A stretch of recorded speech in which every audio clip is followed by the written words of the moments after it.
It began before dawn, in the cold grey stillness of an Italian winter, when the sea was calm and the world seemed to hold its breath. The date was January 22nd, 1944, and hundreds of Allied ships stretched across the Tyrrhenian Sea, their decks heavy with men and machines. Ahead lay a stretch of coast, barely 30 miles south of Rome, the town of Anzio, a quiet fishing port, whose beaches would soon become one of the bloodiest battlefields of the Second World War. What was meant to be a bold stroke of genius, lightning strike behind enemy lines to break the stalemate of Italy, would instead descend into one of the most brutal and drawn-out fights of the entire campaign. This is the entire history of the Battle of Anzio, the bloodiest beach landing of the Italian front, where courage met chaos, and where the road to Rome was paved, not with victory, but with sacrifice. The story of Anzio began months earlier, in the rugged mountains south of Rome. After the Allies invaded Italy in 1943, they found themselves bogged down in a nightmare of terrain and fortifications. The Gustav Line, anchored around the ancient monastery of Monte Cassino, was one of the strongest defensive positions in Europe. The Germans, under Field Marshal Albert Kesselring, turned the mountains into fortresses, and every advance cost thousands of lives. For the men of the British 8th Army and the American 5th Army, progress was measured in yards. The winter rains turned the valleys into rivers of mud, and the fighting ground to a halt. It was then that Allied planners led by Winston Churchill himself conceived of a daring plan, a seaborne landing behind the German lines. If the Allies could land near Rome, they could cut off Kesselring's forces, force a retreat, and perhaps end the Italian campaign in one stroke. The operation was codenamed Shingle.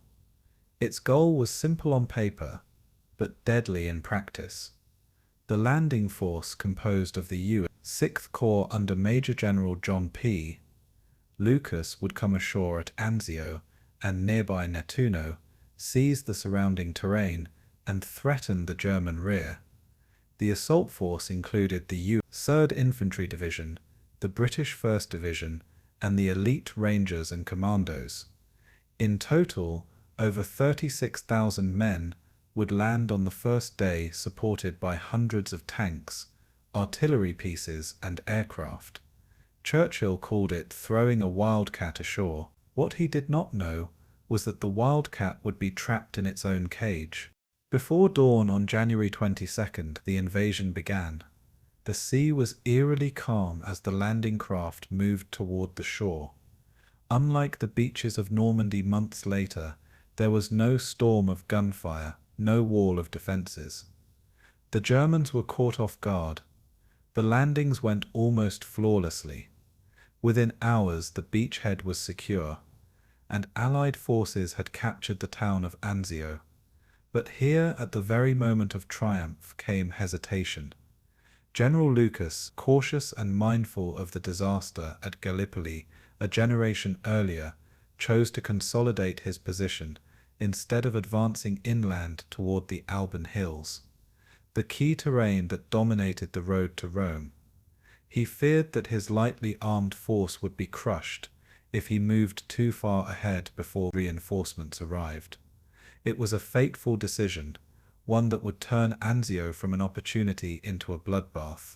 Kesselring reacted with stunning speed. Within 48 hours he had rushed reinforcements to the area. Panzer divisions, paratroopers, and infantry pulled from every corner of Italy. The element of surprise was gone. The German counterattack began almost immediately, and the quiet beaches of Anzio were transformed into a killing ground. For the next 4 months, the Allies would find themselves trapped, hemmed in by German artillery and surrounded on 3 sides by high ground. The flat, marshy terrain around the beachhead became a cauldron of mud and fire. Shells rained down day and night. Snipers haunted every movement. The soldiers began calling the region Hell's half acre. The fighting was savage beyond imagination. The Germans launched repeated assaults in February, determined to drive the Allies back into the sea. The attacks came in waves, tanks and infantry surging across open ground, cut down by machine guns and artillery, only to be replaced by more. The sound of bombardment never ceased. The soil of Anzio turned black with smoke and red with blood. Entire units were wiped out in a single morning. The Allies fought back with equal ferocity, their lines bending but never breaking. The men lived in trenches, dug into the muddy earth, often half flooded with water, surrounded by the stench of decay and cordite. They fought not for ground, but for survival. For the soldiers, Anzio was less a battle and more a siege. The beachhead became a prison, a patch of land constantly under fire, where nowhere was safe. German artillery from the Alban Hills, including the massive railway gun nicknamed Anzio Annie, shelled the beachhead daily, reducing camps, hospitals, and supply depots to rubble. The dead lay unburied for days. The wounded cried out in the mud. Pilots and sailors watched helplessly from the sea, as wave after wave of shells exploded along the coast. Anzio became a name whispered with dread, a nightmare that seemed to have no end. By March, the Allies had managed to hold their lines, but progress was non-existent. The German grip tightened, and the winter rains turned the entire battlefield into a swamp. Then came the counterblow. In May 1944, the Allied Fifth Army, under General Mark Clark, launched Operation Diadem, a coordinated offensive along the Gustav Line. The attacks at Monte Cassino finally broke through, and the pressure on Anzio began to ease. On May 23, after 4 months of misery, the trapped troops at Anzio broke out of the beachhead, pushing north toward Rome. The fighting was fierce, but the German lines finally cracked. On June 4, 1944, Allied forces entered Rome, the first Axis capital to fall. Yet victory came at an enormous cost. The Battle of Anzio claimed over 43,000 Allied casualties, killed, wounded, or missing, and even more on the German side. The beaches that had once seemed so calm were now graveyards, the sea itself filled with wreckage and ghosts. Strategically, the operation succeeded in drawing German forces away from Cassino and hastening the fall of Rome, but at a price so high that many questioned whether it had been worth it. For the men who fought there, it was a scar that never healed. For months afterward, veterans would describe the smell of Anzio, a mix of salt, blood, and earth. They would remember the endless shelling, the nights without sleep, the sound of wounded men calling for medics who never came. They would remember the faces of comrades buried in the sand, and the haunting silence that followed each bombardment. To them, Anzio was not a triumph of strategy, but a test of endurance, a place where courage meant simply surviving another day. Today, the beaches of Anzio are peaceful again. The waves wash gently against the sand where tanks once burned. Small cemeteries line the coast, their white crosses facing the sea, each marking a life left behind on that narrow strip of land. The wind carries only the sound of the surf now, but beneath it lies the echo of distant artillery, the memory of a battle fought far too long, and at far too high a price. The Battle of Anzio was meant to be swift, decisive, and daring. Instead, it became a lesson in the cost of hesitation and the cruelty of war. It was the bloodiest beach landing of the Italian campaign, a story of courage without glory, sacrifice without reward, and men who held the line because there was no other choice. Tonight, we return to those beaches, to the sound of waves breaking over sand, still haunted by history, to the echo of guns that once shattered the quiet dawn, and to the soldiers who fought, endured, and fell on the shores of Anzio. This is the entire history of the Battle of Anzio, the bloodiest beach landing of the war in Italy, the fight for the gateway to Rome, and the price of ambition written in blood and sand. Before we begin, tell me, where in the world are you tuning in from, and what time is it for you tonight? Are you somewhere winding down, letting the sound of history drift you into the quiet hours, or listening from far across the world as the echoes of Anzio's guns fade into memory? Wherever you are, take a breath, settle in, and let me know. I'd love to hear where in time and place you're joining us from tonight. December 1943. South of Monte Cassino, the wind cut through the Liri Valley like a blade. Snow fell in thick, wet sheets over the stone farmhouses that had become forward command posts for the 5th U.S. SAL. Army correspondent Alan Moorhead of the Daily Express wrote that the men moved through slush that came up to their shins, rifles held high, mules dragging the guns that trucks could no longer move. The sound of shell fire echoed off the limestone ridges of the Apennines, where the German 10th Army under General Heinrich von Vietinghoff held a line that stretched nearly 100 miles from the Tyrrhenian Sea to the Adriatic. Each ridge had been mined, measured, and registered for artillery, a wall of precision fire known as the Gustav Line. Allied engineers reported that every kilometre of advance cost at least 300 casualties. The British 8th Army, now under General Bernard Montgomery's successor, General Oliver Leese, had spent 6 weeks clearing just 15 kilometres of mountain track. Italian civilians, trapped in villages like San Pietro and Sant'Angelo, huddled in wine cellars beside frozen wells. For them, the war was a contest of thunder and silence, and by Christmas both armies had stopped moving. In London, the War Office files, labelled Italy, Operational Difficulties, Winter 43, tell the story in numbers rather than words. The report, dated December 21st, noted that the 5th Army consumed 30 tons of ammunition per mile of front each day.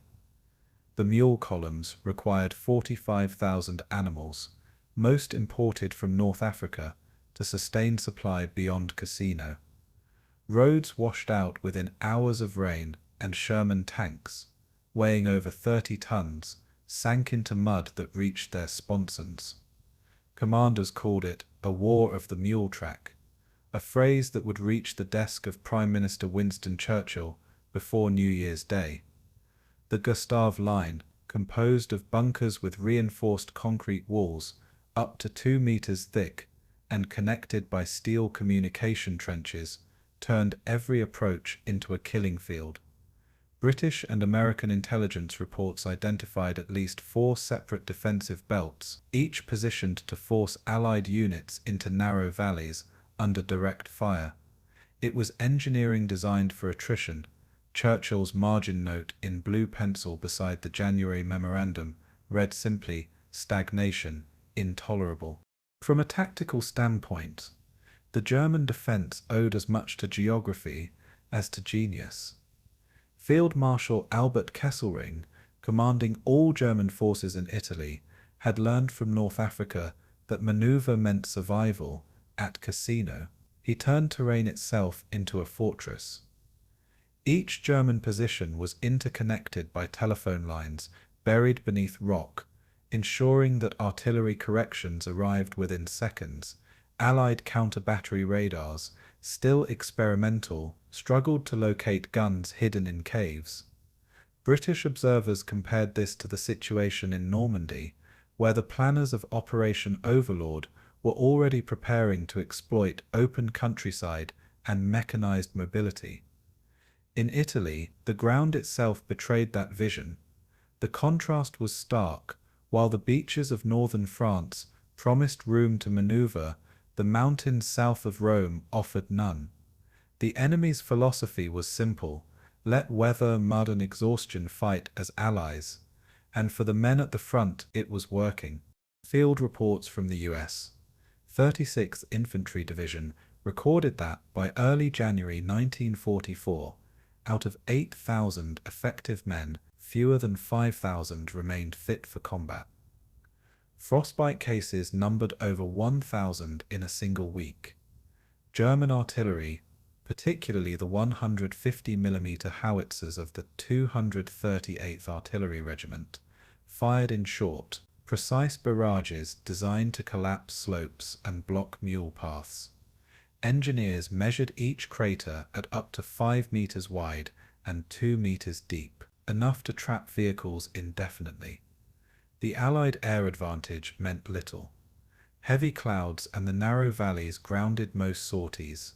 The few daylight raids that did occur struck abandoned villages or dummy gun positions. Lieutenant James Poole, a forward observer, wrote that we owned the sky, but the sky owned nothing worth bombing. Even when Allied lines advanced 50 meters, the cost was counted in hundreds. The stalemate had become systemic. The broader implication of this frozen campaign reached London by way of telegraph. The Chiefs of Staff Committee, in a memorandum dated January 5, 1944, concluded that no further major advance toward Rome is feasible without a radical shift of axis.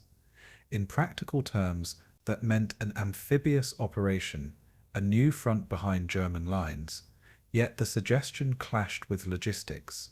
The Royal Navy warned that landing craft were already committed to the spring invasion of France, and American planners feared another costly failure like Salerno, where German counterattacks had nearly driven the Allies back into the sea. Churchill saw something different, an opportunity to break the stalemate and seize the initiative.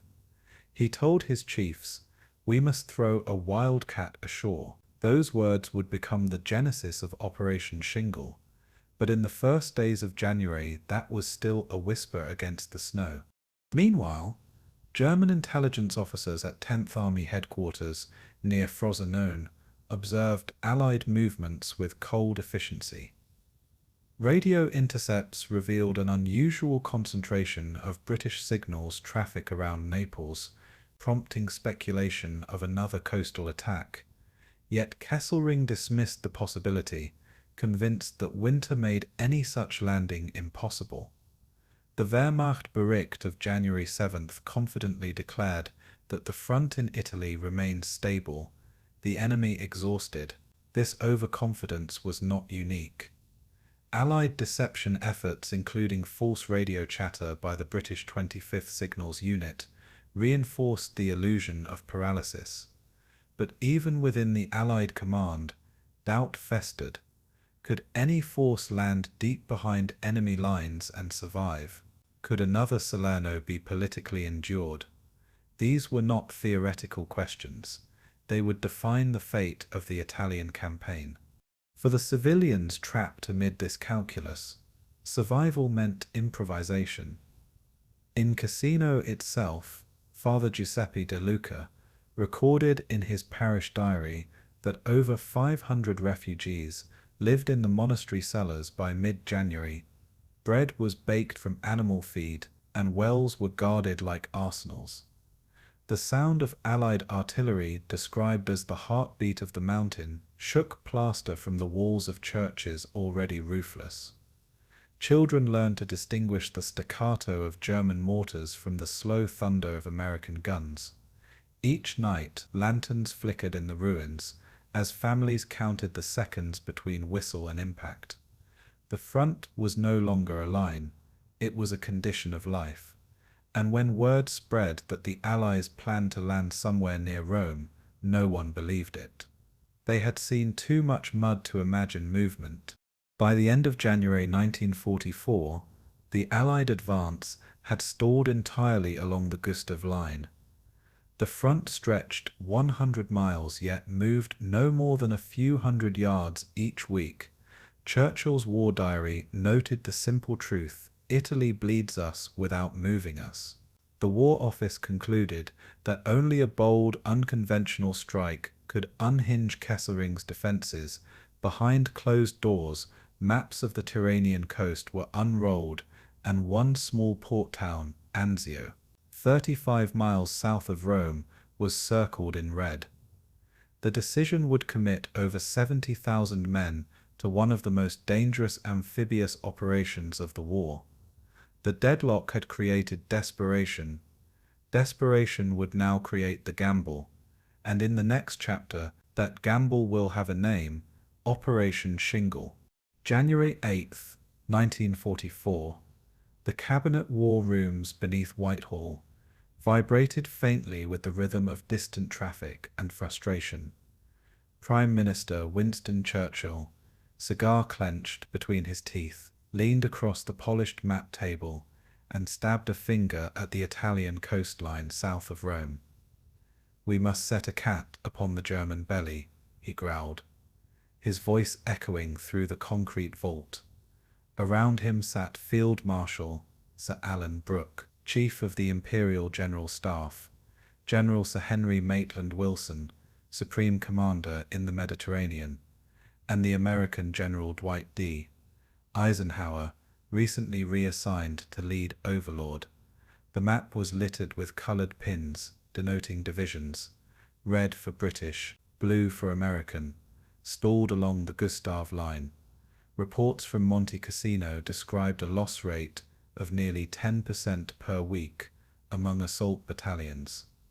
Churchill's frustration had reached combustion point. "We are bogged down in a war of mounting goats and mules," he declared. The proposal he outlined that night would later bear the codename Operation Shingle, and it would divide the Allies like few decisions before it.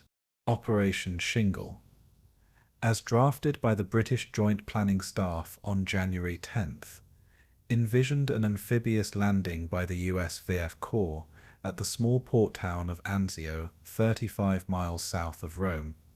The objective was deceptively simple: cut Highway 7, threaten the German rear, and force Kesselring to withdraw from the Gustav Line. But the logistical arithmetic was cruel. There were fewer than 250 landing craft available in the entire Mediterranean, less than half the minimum calculated for sustaining a beachhead against counterattack.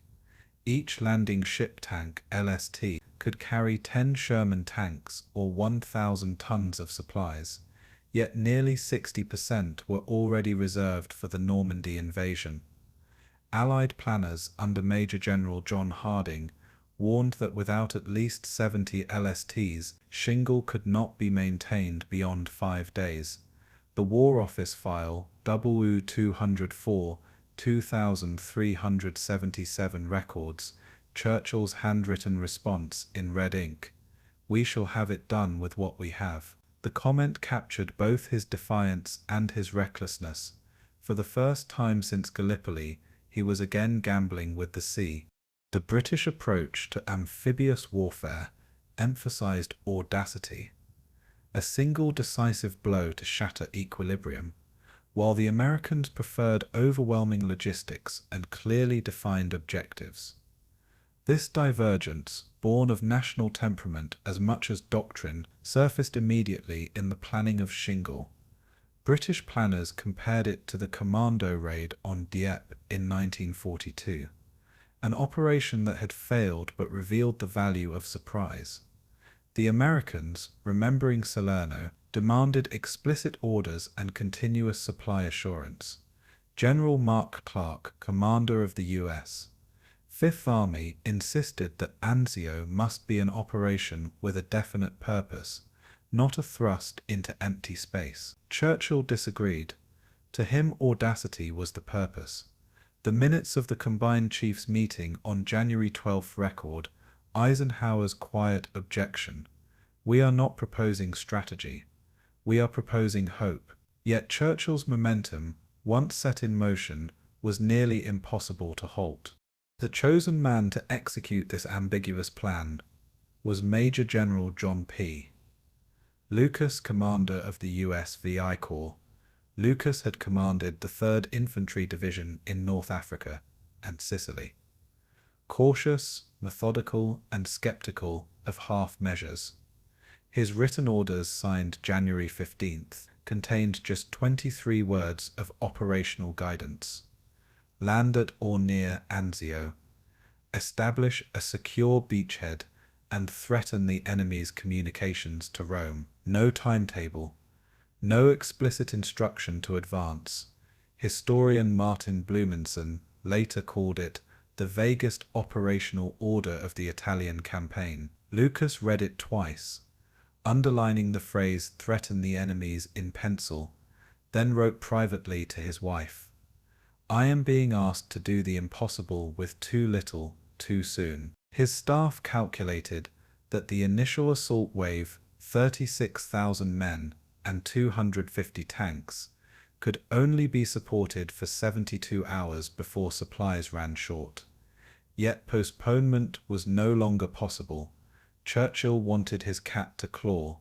At the Allied headquarters in Algiers, the tone grew sharper as planners struggled to reconcile ambition with arithmetic. Lieutenant General Sir Frederick Morgan, chief of the planning staff, submitted a memorandum arguing that Shingle's timing, only 10 days after the next Cassino offensive, risked splitting air and naval support across 2 simultaneous fronts. The Royal Navy warned that weather patterns in the Tyrrhenian Sea during late January carried a 30% probability of high surf exceeding 3 feet, enough to swamp LCTs during offloading. American logisticians countered that every day's delay meant losing more landing craft to Overlord. "We are borrowing from June to pay for January," one officer quipped grimly, but Churchill refused retreat. To him, the landing's success lay not in arithmetic, but in shock. "Boldness is the noblest prudence," he reminded his chiefs. And as with Gallipoli nearly 30 years earlier, he mistook poetry for plan. Declassified Allied cables, released decades later under the British National Archives file, CAB 12184, reveal the extent of British-American friction. In one exchange, dated January 17th, General George Marshall warned, "The Prime Minister's enthusiasm may lead to an exposed position with insufficient means of reinforcement." Churchill responded through his Chief of Staff, General Hastings Ismay, "If we always wait for perfection, we shall never move." Behind the rhetoric lay personal scars. Gallipoli in 1915 had been Churchill's humiliation, a vision undone by hesitation and half measures. Now in Italy he sought redemption. The psychological symmetry was undeniable. Where Gallipoli had aimed for Constantinople, Anzio aimed for Rome. Both relied on surprise, both promised to outflank a stalemate, and both underestimated the enemy's speed of response. The lessons of one disaster had become the fuel for another experiment. Inside the War Office, not all shared the Prime Minister's conviction. Field Marshal Brooke confided to his diary on January 19th that the PM is intoxicated with his own vision. He sees only the glory, not the arithmetic. The arithmetic was grim indeed. Kesselring's 10th Army retained 10 full divisions in Italy, with at least 2 mobile armoured formations within 70 kilometres of Rome. Allied intelligence estimated only a 20% chance that a landing at Anzio would go unopposed beyond the first 24 hours. Even success demanded impossible coordination. Synchronized attacks at Cassino, sustained air superiority, and a rapid drive inland. Yet no one dared tell Churchill, "No, he has the bulldog's grip," Brooke wrote, "and we are all the leash." The operation advanced not because it was certain, but because it was willed. By January 20th, 1944, Operation Shingle was no longer a plan. It was an inevitability. The transports had been loaded. The invasion fleet assembled under Vice Admiral Henry K. Hewitt and the 1st Troops of the U.S. 3rd Infantry Division were already boarding at Naples. Churchill's cable to Roosevelt that evening was triumphal. "Tomorrow we hurl a Wildcat onto the shore. May it tear a hole through which we can thrust our armies." Yet beneath the bravado lingered unease. Lucas's orders remained deliberately vague, his resources limited, and his intelligence uncertain. Even among the planners, no consensus existed on what success meant. The gamble was set, and the dice had already left Churchill's hand. The next chapter will follow the men preparing to land. Engineers, sailors, and infantry, building a miracle from doubt beneath the January moon. January 21st, 1944. Naples harbor was cloaked in darkness, save for the faint glow of deck lights on the assembled invasion fleet. 374 ships, carrying 36,000 men of the U.S. VS Corps, under Major General John P. Lucas, bobbed gently against the quays. On board, sailors in the U.S. Navy's 7th Fleet meticulously secured 26 landing ship tanks, 72 landing craft infantry, and over 130 smaller support vessels, each numbered, logged, and stenciled with unit insignia. Officers checked tide tables against moon phases to ensure optimal timing for a night approach along the Pontine coast, while OSS operatives prepared pre-landing sabotage teams to neutralize German coastal observation posts. Every radar emission was forbidden. The operation was code-named Ghost Run. Encrypted cables intercepted from Enigma. Decrypts indicated that the Germans expected no amphibious action south of Rome until late February. The crew, aware of both the secrecy and the scale of the operation, moved with a tense precision born of discipline and fear. It was a fleet in silence, poised to slip unseen into history. The technical choreography required for Shingle was staggering.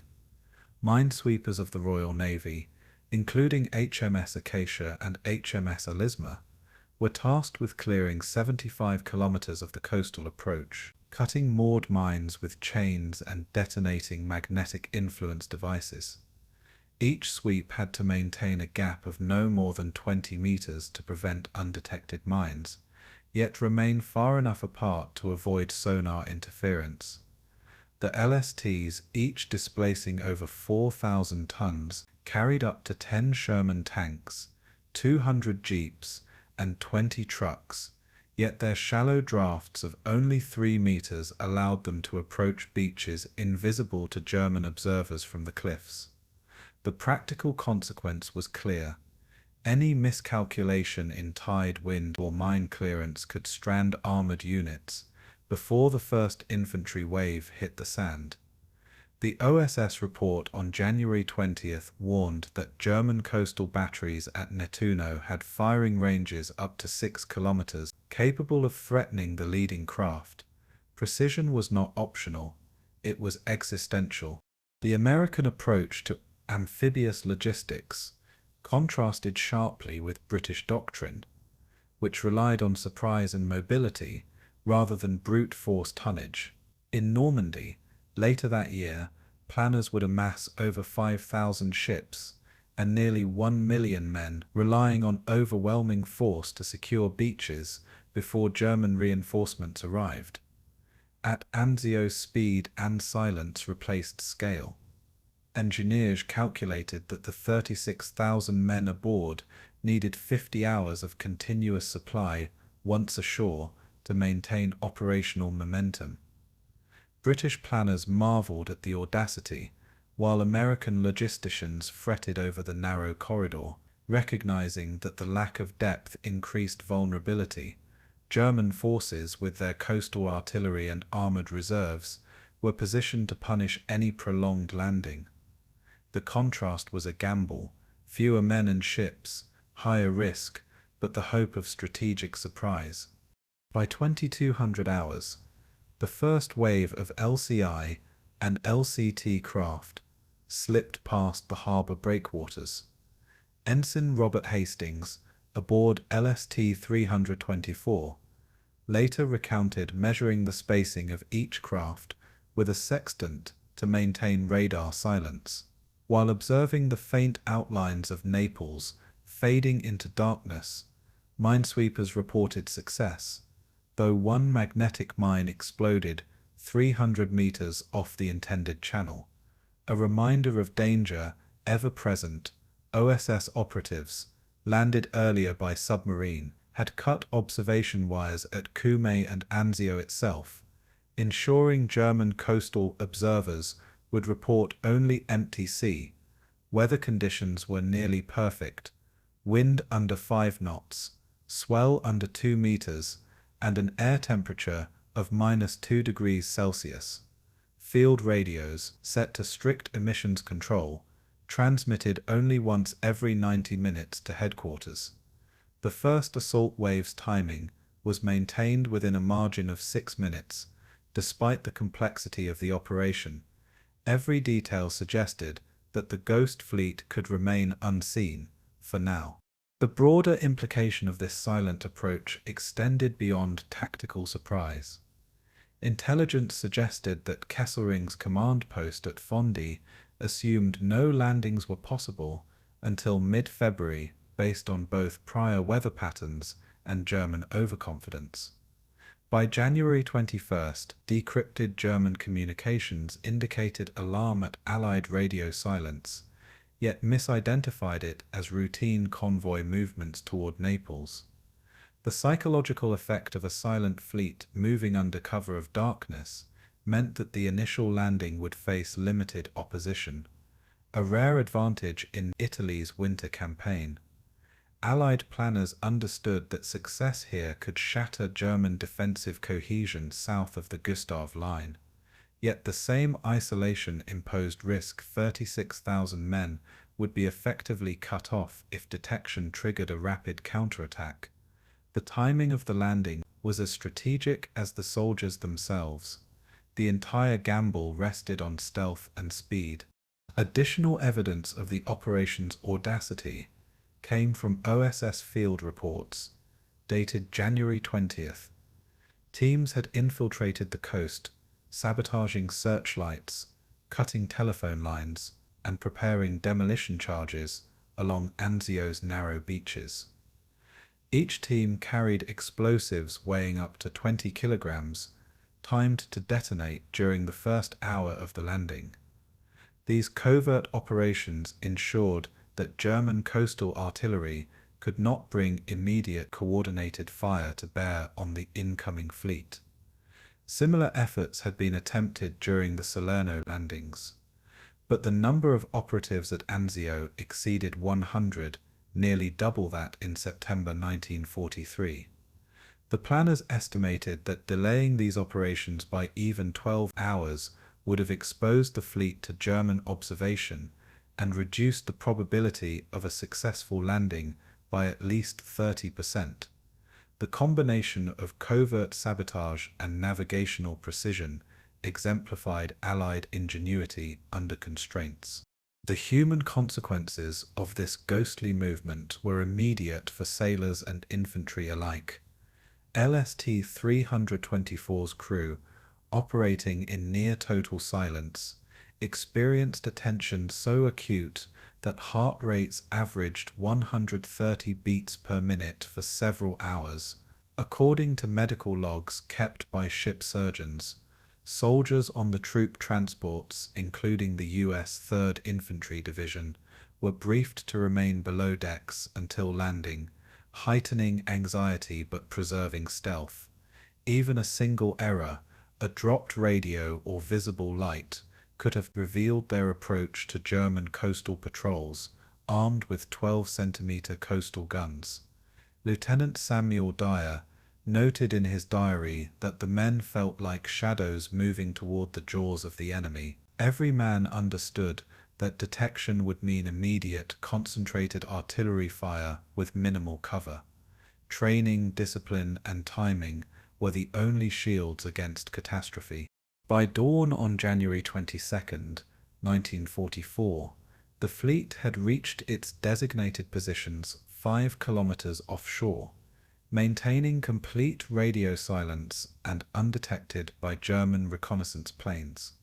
The Ghost Armada had achieved what few planners dared imagine: 36,000 men, hundreds of tanks, and supplies sufficient for 3 days were poised for landing, yet remained invisible. The timing of high tide, the exact positioning of minesweepers, and the success of OSS sabotage combined to give the Allies a fragile advantage. For the first time in the Italian campaign, audacity and precision had created an opening. The next chapter will follow the first footsteps of those soldiers on the sand, where strategy meets chaos, and the gamble begins to reveal its consequences. January 22nd, 1944. The soft grey light of dawn fell across the sandy beaches near Nettuno, Italy, as the first wave of US Rangers disembarked from LST-332 and LCT-105, boots sinking into damp sand. Landing craft doors lowered precisely at 0500 hours, releasing 2,000 infantry and 20 M4 Sherman tanks onto the 2-kilometer stretch of Peter and Red Beaches. British commandos of No. 44 and 45 Royal Marine Commando units followed shortly after, seizing the lightly defended Peter Beach within 20 minutes.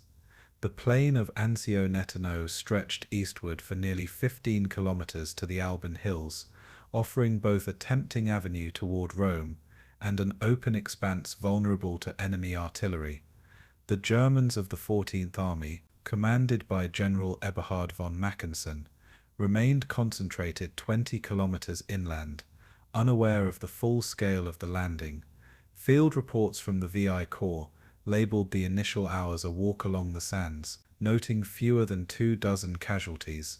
The precision of the landing reflected weeks of careful coordination by Allied naval and OSS intelligence. Confidence surged among the troops, but shadows of uncertainty lurked beneath the calm.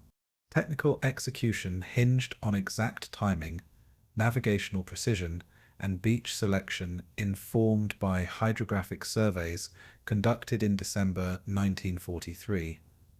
Depth soundings showed a gradual incline from the surf to the hinterland, allowing fully loaded LSTs with drafts of 3 meters to beach safely. Engineers had marked underwater obstacles with buoys positioned 10 meters apart, while explosive clearing teams neutralized 5 moored magnetic mines discovered during pre-dawn sweeps. The OSS had mapped enemy gun emplacements within a 5-kilometer radius using aerial reconnaissance from December 25, 1943, allowing landing craft to avoid overlapping artillery arcs. Each Sherman tank's 39 caliber main gun was ready for immediate deployment, capable of providing suppressive fire for infantry advancing inland. Radios operating on the 175 MHz frequency remained silent to preserve stealth, but coordination between infantry and armor remained flawless. The outcome was a beachhead established in under 90 minutes, an almost unprecedented feat in amphibious warfare. The precision of equipment and planning allowed the first wave to move inland with minimal risk. Comparisons with later operations highlight the uniqueness of Anzio's opening. At Omaha Beach in June 1944, over 2,000 casualties were suffered in the first hours due to heavy fortifications and pre-registered artillery. At Anzio, by contrast, only 18 soldiers and 2 engineers were killed, a casualty rate under 1% of the first wave. German coastal defenses, relying on outdated reconnaissance and underestimating winter amphibious capability, failed to engage effectively. Say, Forces benefited from surprise and OSS sabotage of observation posts, while British commandos leveraged small unit tactics to secure key exits and road junctions. The German reliance on pre-positioned coastal batteries was rendered nearly irrelevant in the absence of accurate targeting data. The contrast between Normandy and Anzio underscored the effectiveness of stealth, timing, and intelligence over sheer force. In operational terms, the Allies had achieved a near-perfect insertion with a fraction of the manpower and equipment later deployed in northern France. Field evidence from the landing reinforced the assessment of an almost miraculous success. Scouts from the 509th Parachute Battalion advanced along Route 36 towards Cisterna, mapping road conditions and reporting only minor German patrol activity. Aerial reconnaissance confirmed minimal Luftwaffe presence, with only 3 Focke-Wulf V-190 aircraft observed taking off from Ciampino. The Royal Navy's destroyer screen had intercepted no submarine contacts, and sonar logs recorded only distant echoes from inactive mines. The engineering platoons marked 40 sandbagged German observation posts, all abandoned, and rigged 8 improvised roadblocks to protect advancing infantry. Communications logs showed uninterrupted relay between shore and naval artillery support ships. Every data point suggested that the landing had exceeded expectations, yet none revealed the strategic hesitation that would follow. The beachhead was secure, but the clock was ticking. The implications of the unopposed landing quickly became apparent to Allied commanders. Major General Lucas, observing the secure beachhead from his command post aboard LST-318, faced an unexpected dilemma: whether to push rapidly toward Rome or consolidate. Reports indicated only minor German resistance within the first 5 kilometers, yet the flat terrain offered no natural defensive positions against counterattack. Supplies, unloaded at a rate of approximately 1,000 tons per hour, allowed the construction of temporary depots and vehicle marshalling points. Engineers began laying pontoon bridges across minor streams to facilitate armored movement inland. Lucas's caution, influenced by memories of Salerno and the limited number of tanks available, contrasted sharply with Churchill's expectation of audacious advance. The early success, therefore, planted the seeds of operational paralysis.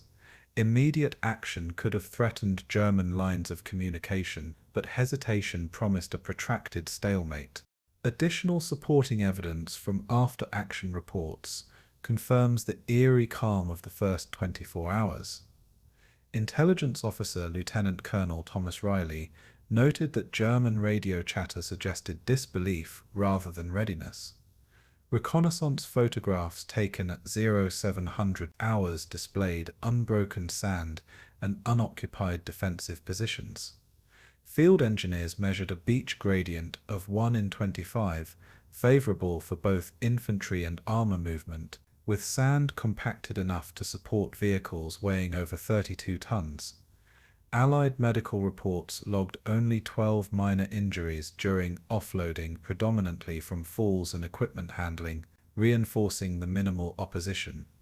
Comparisons to other amphibious operations demonstrated that Anzio's opening would have been considered a textbook insertion, if not for the looming threat of German reinforcement. The success created both tactical advantage and strategic pressure, as commanders now faced the question of how to exploit it. Human consequences of the dawn landing were as profound as the tactical ones. Soldiers moving inland across wet sand and shallow dunes recorded the surreal absence of enemy fire in personal diaries. Lieutenant James Porter of the 1st Ranger Battalion described the beach as a strange calm, as if the sea itself held its breath. Morale soared, yet uncertainty persisted. Men understood that the Germans were massing forces inland, unseen but inevitable. The psychological weight of success, combined with anticipation of counterattack, created tension across the ranks. Officers grappled with decisions under imperfect intelligence, knowing that any hesitation could allow the 14th Army to regroup. Even in victory, the first hours were deceptively fragile. By mid-morning on January 22nd, the initial beachhead was fully secured, Sherman tanks deployed along the coastal road, and supply depots operational. Yet the paradox of Anzio's opening was evident, near-perfect execution in the face of potential disaster. Lucas faced the choice of pressing inland or consolidating, aware that German armored reserves remained within 20 kilometers. The initial calm hid the operational dilemma that would define the campaign. The next chapter will follow the first signs of German reaction, tracing how the shadow of indecision and delayed action transformed early success into a protracted struggle. The stage was set for a battle of nerves, logistics, and endurance. January 23, 1944, the canvas walls of General John P. Lucas's command tent on the Anzio beachhead rattled under the cold Adriatic wind as the maps of the Italian plain were spread across a folding oak table.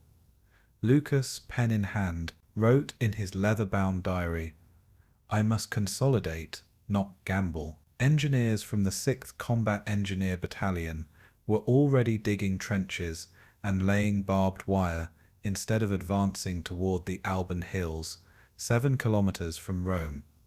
Radio intercepts from German communications, decrypted by the Signal Intelligence Service in Bletchley Park, and relayed via Rome liaison, indicated that German units were moving with unusual speed along Route 46. The U.S. Fifth Army had delivered reinforcements, including the 45th Infantry Division and elements of the British 1st Division, totaling 20,000 men, but armored support remained limited to 28 M4 Sherman tanks.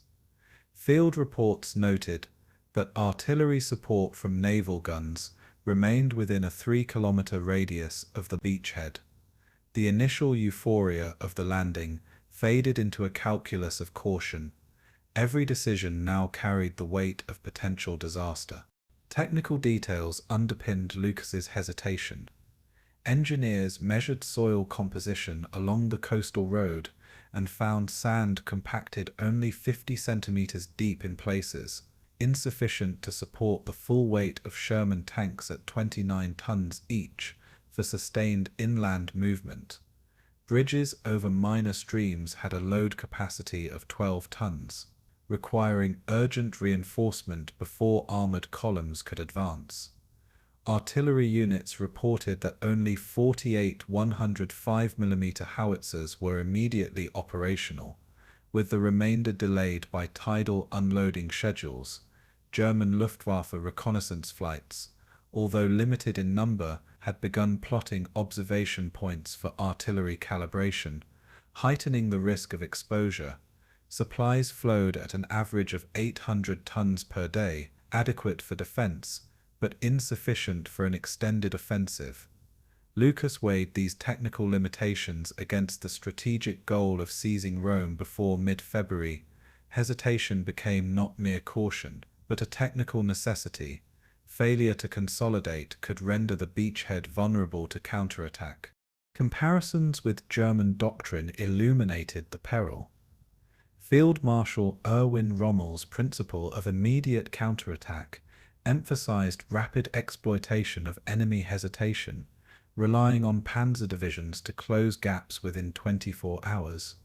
In contrast, Lucas's approach mirrored a conservative British operational philosophy focused on consolidation and supply security, rather than audacious penetration.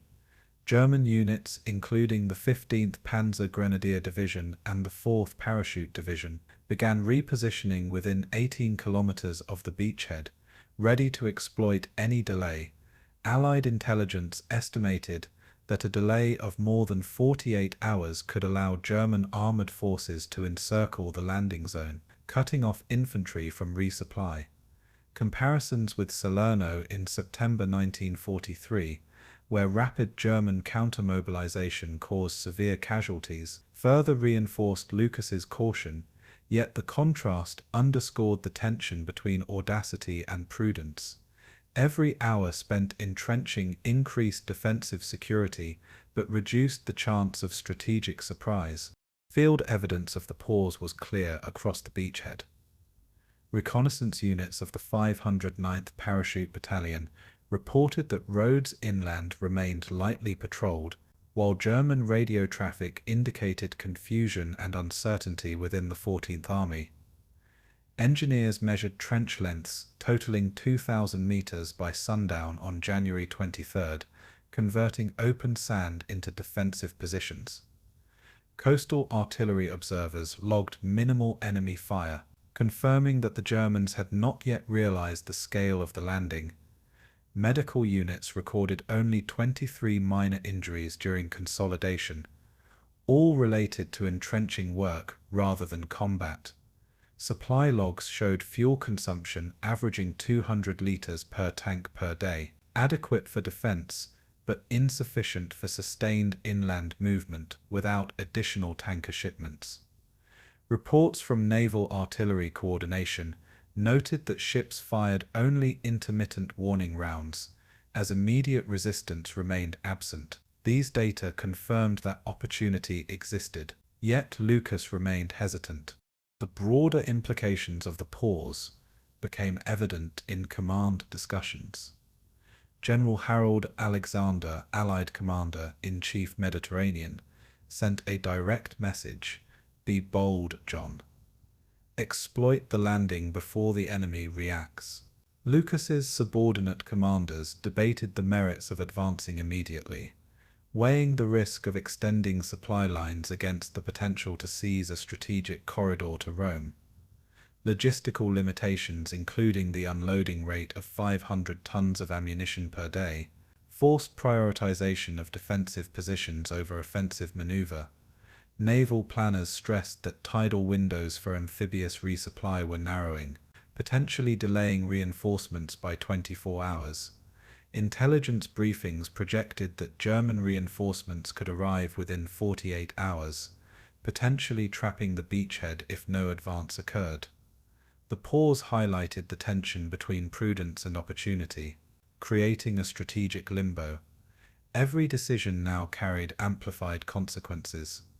Additional evidence emerged from captured German documents and intercepts. A decrypted Wehrmacht signal from January 23 noted, "Allied forces consolidating, no immediate inland movement observed. Prepare armoured reserves for counter-encirclement." Field reports from the British 1st Division confirmed that supply trucks queued along the beach, waiting for engineer-completed road improvements. Engineers documented soil-bearing capacities along 12 kilometers of advance routes, confirming that armor would risk bogging down without reinforcement.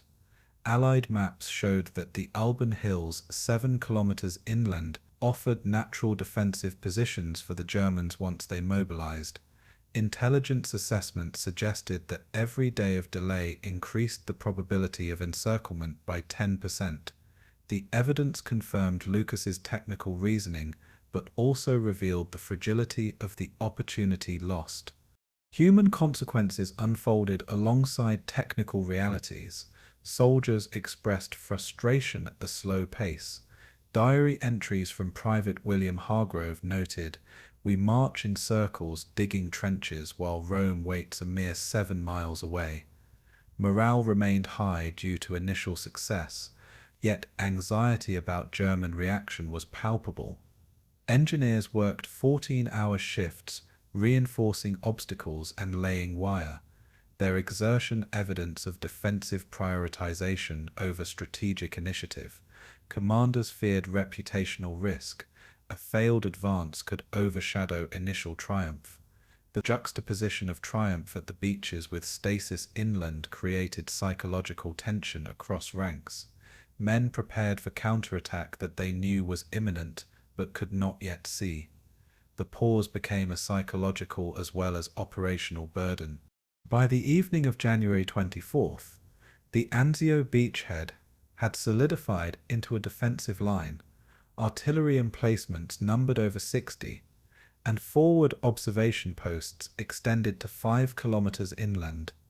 Yet the strategic opportunity to advance toward Rome had slipped, leaving Lucas's forces vulnerable to rapid German counter-mobilization. The first signs of German mechanized units approaching the lateral flanks began to appear, while intelligence predicted their full arrival within 72 hours. The pause transformed the initial triumph into a precarious stalemate, setting the stage for the counterattacks that would define the coming weeks. The next chapter will follow the German response, tracing how the 14th Army mobilized to contain the beachhead and testing the limits of Allied coordination and resolve. The shadow of hesitation now loomed over every tactical choice. January 25th, 1944. Kesselring's command post in the Vatican-adjacent outskirts of Rome buzzed with activity as staff officers unfurled detailed maps of the Anzio Annie plain across a polished oak table. Field Marshal Albert Kesselring, wearing the Iron Cross First Class pinned over his left breast pocket, circled positions of the Hermann Goering Division and the 3rd Panzer Grenadier Regiment. He issued orders to form a ring of fire encircling the Allied beachhead, a directive emphasizing overlapping artillery fields covering the entire 4-kilometer-wide landing zone. Night rail movements carried 42 tanks, 70 armored half-tracks, and 6,000 infantrymen from Rome and Cassino, arriving under blackout conditions to avoid Allied reconnaissance. Luftwaffe sorties, comprising 34 Junkers Ju-88 bombers, pounded the port with 200-kilogram high-explosive bombs. Intelligence reports intercepted by the Allies failed to highlight the speed and cohesion of these German maneuvers, creating a dangerous blind spot. Every staff officer understood the objective: containment and attrition. Anzio's defenders faced a rapidly solidifying trap. Technical planning drove Kesselring's counteroffensive. Artillery range maps indicated full coverage of the beachhead, with 3 overlapping batteries per sector, each capable of firing at distances between 9 and 25 kilometers, ensuring any attempted breakout could be suppressed. Engineers had reinforced coastal roads and bridges to support 75-ton Tiger II and 82-ton self-propelled guns, allowing mechanized units to mobilize quickly. Communication lines were enhanced using mobile telephone exchanges and messenger motorcycles, achieving command relay times of under 4 minutes between divisional HQ and forward batteries. Allied logistics, by contrast, relied on limited amphibious unloading, with Sherman tank resupply averaging 2 days per 28 vehicles, restricting operational reach.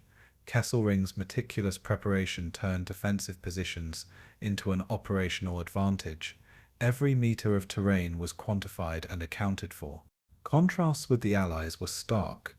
While General Lucas hesitated 7 kilometers from Rome, consolidating defensive positions, German divisions executed a synchronized advance with rail-supported armor and infantry in combined arms formations. The Hermann Goering Division advanced in echelon, employing radio-controlled coordination of 72 artillery pieces and 36 tanks, whereas Allied forward units operated with intermittent communications and limited armored support. The Germans capitalized on prior reconnaissance and Enigma decrypts, enabling prediction of Allied movements, while Lucas's staff operated largely on incomplete signals intelligence. Comparative studies of speed revealed that German units covered 25 kilometers per day inland, doubling the average Allied mechanized pace. This operational contrast highlighted the peril awaiting the beachhead. Cohesion versus hesitation was decisive. Field evidence validated Kesselring's planning within hours. Reconnaissance reported Allied positions densely entrenched but stationary, with defensive obstacles extending 1,500 meters inland. Luftwaffe bombing runs at 2,300 hours destroyed fuel depots at Netano Harbour, reducing resupply by 18%. German engineers repaired bridges over the River Annie in under 6 hours, allowing the 1st Panzer Grenadier Division to cross and secure high ground threatening Allied artillery observers. Intercepted Allied naval dispatches noted minimal enemy counterfire, confirming the element of surprise. Reports from forward observers indicated that gaps in the beachhead's perimeter could be engaged within 3 minutes of enemy detection. The beachhead remained untested, but increasingly vulnerable. The trap tightened. The broader implications became apparent in Kesselring's staff briefings. Encirclement calculations showed that within 72 hours Allied forces could be fully surrounded, with resupply limited to naval convoys under persistent Luftwaffe threat. The German plan relied on a combined arms push along both flanks, with artillery pre-registered to cover escape routes. Supply limitations at Anzio meant that Lucas's forces could maintain defensive posture for only 10 days without significant risk of ration depletion. Orders emphasized mobility, cohesion, and surprise, elements absent in Allied command. Kesselring's doctrine transformed defensive success into an imminent offensive strike. Every delay or misstep by the Allies magnified German advantage. Additional evidence underscored operational superiority. The 3rd Panzer Grenadier Regiment's field reports noted that all units had achieved 92% operational readiness, with armored units refueled and armed by 0200 hours. Night movement along 120 kilometers of rail lines was coordinated with Luftwaffe reconnaissance to avoid Allied detection, contrasting with Allied reliance on daylight amphibious logistics. German artillery calibration sheets indicated overlapping fire for every sector of the beachhead, ensuring that infantry or armor attempting breakout faced immediate suppression. Intelligence captured from Italian civilian networks confirmed that Allied positions remained largely unchanged for 24 hours, allowing German planners to forecast supply bottlenecks. The data reinforced Kesselring's confidence in the encirclement strategy. Precision and timing were decisive. Human consequences were immediate. Allied soldiers, still savoring the ease of the initial landing, recorded surprise and alarm as artillery barrages began pounding supply lines. Casualties rose incrementally, with 39 men reported killed or wounded in the first Luftwaffe raid alone. Engineers struggled to maintain roads under constant shelling, while infantry commanders faced the moral burden of holding positions under escalating pressure. Rear echelon medical units reported the first signs of resource strain, with only 60% of field dressings replenished due to supply interference. Civilian observers along Nettuno noted smoke plumes from fuel dumps and artillery strikes, further illustrating the stakes. Kesselring's strategy created psychological as well as operational pressure, emphasizing that even initial Allied success was fleeting. By the morning of January 26, the ring of fire around Anzio was nearly complete, with German armor positioned on the Alban Hills and artillery dominating every approach route. Reconnaissance confirmed that resupply convoys faced mounting risk from both Luftwaffe bombing and artillery interdiction. The Allies now confronted a narrowing margin for maneuver, their pause amplified into strategic jeopardy. The next chapter will trace how the German encirclement solidified into a siege, transforming the beachhead into a deadly trap and testing the limits of Allied coordination, morale, and survival. The first signs of Anzio's fate were written in fire and steel. February 1st, 1944. The flat, marsh-laden plains of the Anzio Nettuno beachhead shivered under pre-dawn darkness as the first salvos from German artillery ripped through the cold air. American infantrymen of the U.S. 3rd Division, huddled in foxholes, dug into saturated clay, counting craters, forming from 105mm shells. Field reports noted that Anzio Annie, the 82-ton 280mm K5 railway gun, had fired 3 rounds within 10 minutes, each shell traveling 39 kilometers inland with devastating precision. Engineers measured crater diameters at nearly 6 meters, and shrapnel fragments reached ranges of up to 1,200 meters, threatening supply dumps and field hospitals alike. Daily shelling accounted for over 4,000 Allied casualties in the first week, with 27% classified as serious injuries. Medical units overflowed. Triage tents were filled to 85% capacity, stretching personnel and supplies to their limits. The terrain offered virtually no cover, turning every trench into a fragile refuge. Technical details of the K5 railway gun emphasized its lethality. The 82-ton artillery piece required reinforced tracks to handle its mobility, with recoil absorption mechanisms dissipating 500 kilonewtons of force per shot. Elevation ranged from 0 to 40 degrees, allowing targeting across the entire beachhead perimeter, while firing cycles took approximately 6 minutes per shell, including loading and calibration. By contrast, Allied field artillery, such as the M114 155mm howitzer, required 8-minute reloads and achieved a maximum range of only 14 kilometers, leaving troops exposed to German long-range bombardment. Observation posts tracked impact with optical range finders and triangulation, enabling precision adjustments within minutes. The Germans' ability to combine mobility, range, and rapid targeting made the beachhead's flat terrain particularly lethal. Every shot increased psychological and operational pressure on the U.S. infantry. Comparisons with Allied operations highlighted stark contrasts in doctrine and adaptation. The U.S. 3rd Division's probing attacks toward the Alban Hills between February 1st and 3rd faltered, with company-sized units advancing less than 2 kilometers despite artillery support.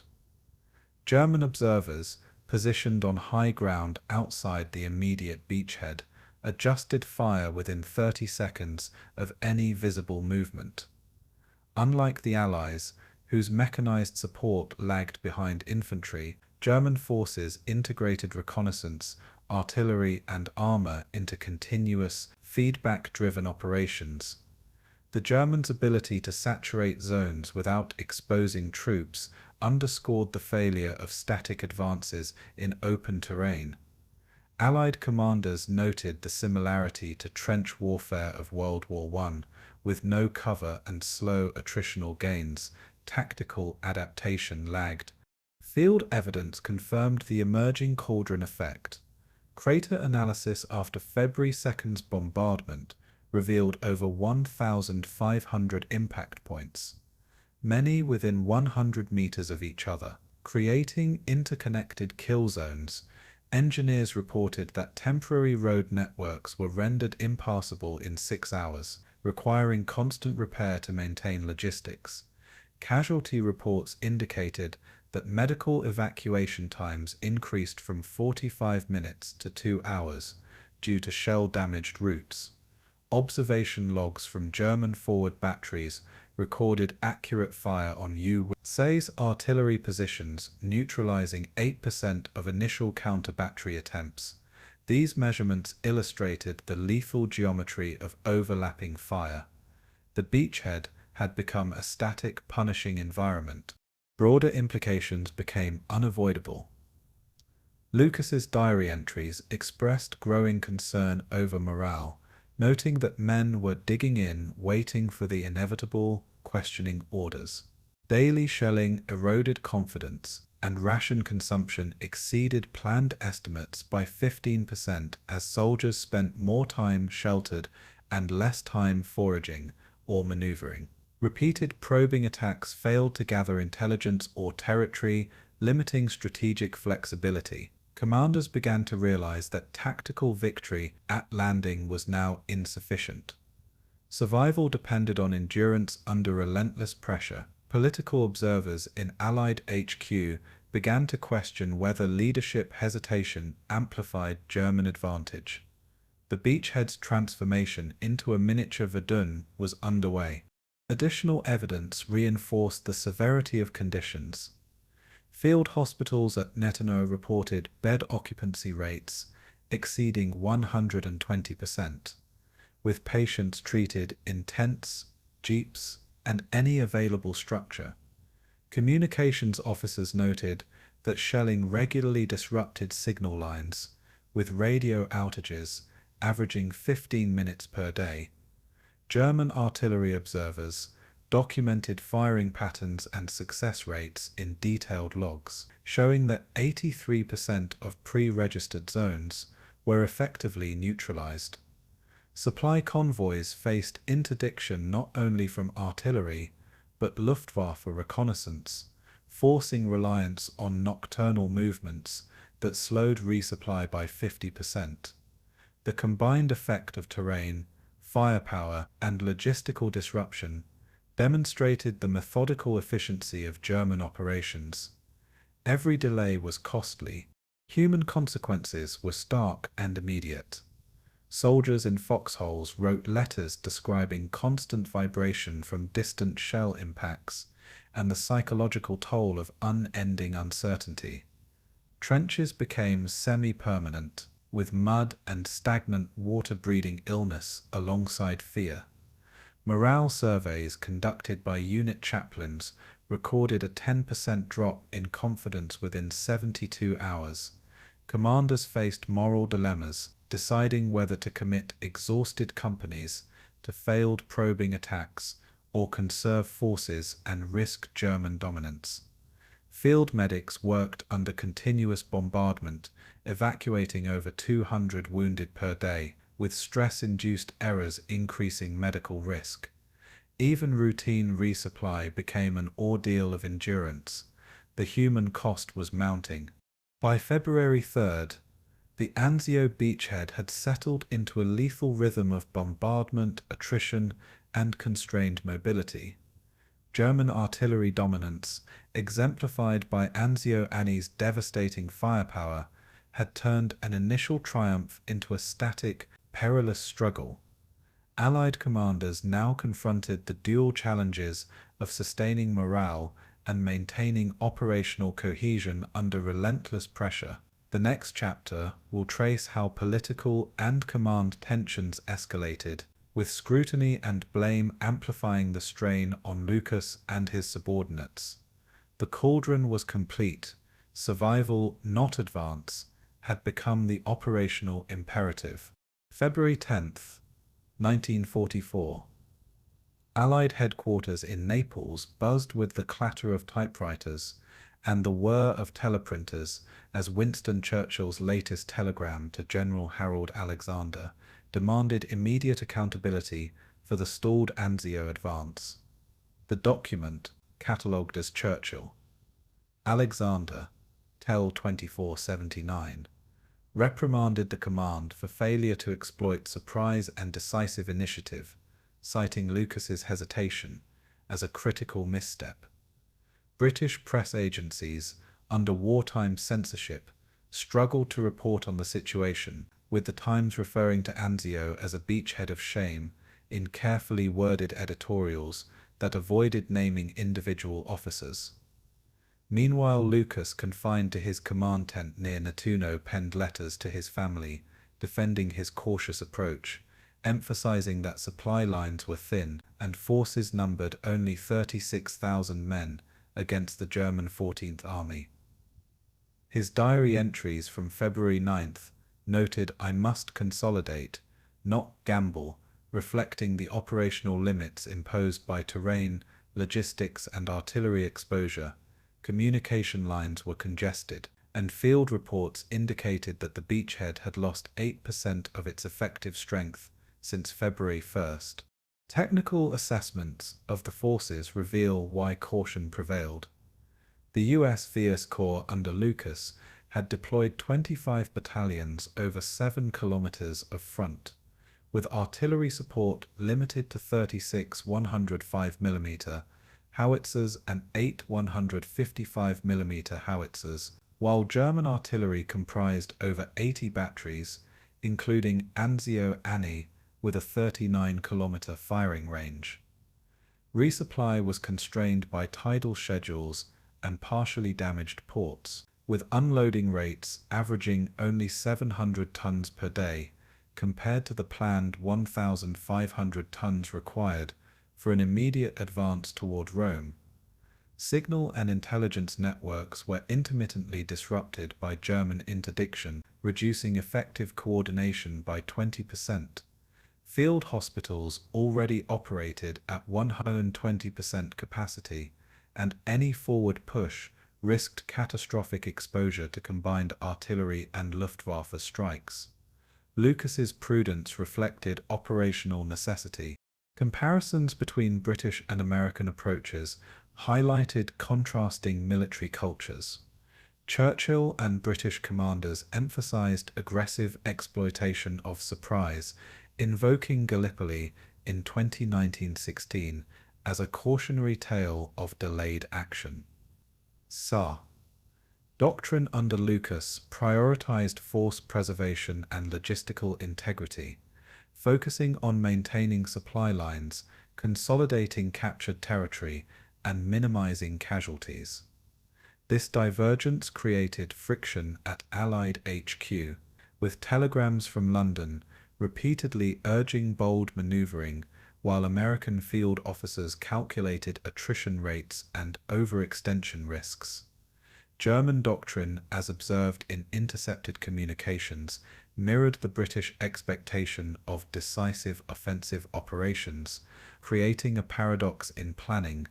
Differences in operational philosophy intensified the politics of blame. Evidence from field reports and intelligence confirmed Lucas's concerns. Reconnaissance patrols noted that German reinforcements, including elements of the Hermann Göring Division and 3rd Panzer Grenadiers, were advancing by night rail movements from Rome and Cassino at speeds exceeding 70 kilometers per 24 hours. Artillery spotters confirmed pre-registered zones covering the entire beachhead, and Luftwaffe sorties conducted reconnaissance every 12 hours, identifying supply concentrations with over 80% accuracy. Casualty reports indicated that even limited forward probes resulted in 200 men wounded per company engagement. The beachhead remained a static, perilous trap, validating Lucas's hesitation to push beyond 7 miles from the shore. The broader political implications began to crystallize. Churchill's telegrams were copied to both the British War Cabinet and US. Joint Chiefs framing Lucas's actions as negligent despite documented logistical constraints. Internal memos, later declassified, reveal that Senate hearings in 1947 referenced these documents to examine command responsibility and inter-Allied coordination failures. Press coverage, limited but influential, amplified perceptions of failure, creating an environment in which command decisions were scrutinized more for optics than operational rationale. The contrast to Gallipoli was explicit. Delayed or misjudged action could taint reputations for decades. The tension between battlefield reality and political narrative was acute. Supporting evidence from Allied HQ communications illustrated the intensity of scrutiny. War correspondents, including Edward R. Murrow, and reporters embedded with the U.S. 3rd Division, were censored and directed to emphasize morale and heroism while omitting operational stalemates. Reports from logistics officers highlighted that ammunition shortages were projected to reach 15% within 4 days. If frontline troops were committed to aggressive maneuvers, comparisons to Normandy, where landings would later involve over 5,000 vessels and 90,000 men, emphasized how the limited scale at Anzio magnified the consequences of command, caution, or misstep. Every telegram, memo, and censored article carried weight in shaping both perception and subsequent orders. Human consequences of this bureaucratic struggle became tangible at the front. Troops in foxholes, aware of incoming artillery and reduced mobility, reported growing anxiety and frustration, with morale surveys indicating a 15% drop over 5 days. Soldiers interpreted the lack of forward movement as indecision or lack of confidence from senior officers, even as Lucas's deliberate consolidation prevented potentially catastrophic losses. Letters home captured the tension. Men described heroic efforts under fire, yet feared that command disputes might imperil their survival. Field hospitals faced continuous influx, averaging over 300 wounded daily, taxing both staff and medical supplies. Command decisions were no longer abstract, they directly affected life and death. By February 10th, the culmination of political scrutiny, censored press, and inter-allied pressure led to Lucas's relief from command, replaced by General Lucien Truscott, who arrived with orders to restore momentum and morale. The beachhead remained under constant artillery threat, but attention now shifted from debate to decisive action. The next chapter will explore Truscott's attempts to break the stalemate and the strategic maneuvering that would determine whether Anzio remained a static cauldron or transformed into a counteroffensive turning point. The politics of blame had reshaped command, setting the stage for the next phase of the battle. February 15th, 1944. Foxhole Sector B, U.S. 3rd Infantry Division. The rhythmic thump of artillery echoed across flooded trenches nicknamed Little Hell, where men waded in water up to 40 centimeters deep, clutching rifles slick with mud and grime. Medics from the 33rd Field Hospital dragged stretchers carrying wounded over 600 meters under intermittent fire from the German 280mm K5 railway gun, known colloquially as Anzio Annie, whose projectiles weighed 280 kilograms and traveled at over 800 meters per second. Soldiers scribbled letters home on soaked paper, now archived in the National Archives under document series NA ARC 31944 FH, describing the sensation of living beneath a continuous bombardment with visibility often reduced to 50 meters by smoke and rising fog. Chaplains like Lay, Cole, Henry C. Osborne performed last rites beneath flare light, recording in service logs the toll of over 75 deaths in a single night. Ration shortages were acute, with each man receiving only 80% of the standard daily caloric intake of 3,000 calories. Typhus cases rose to 12 per battalion, exacerbating the stress on already stretched medics and surgical teams.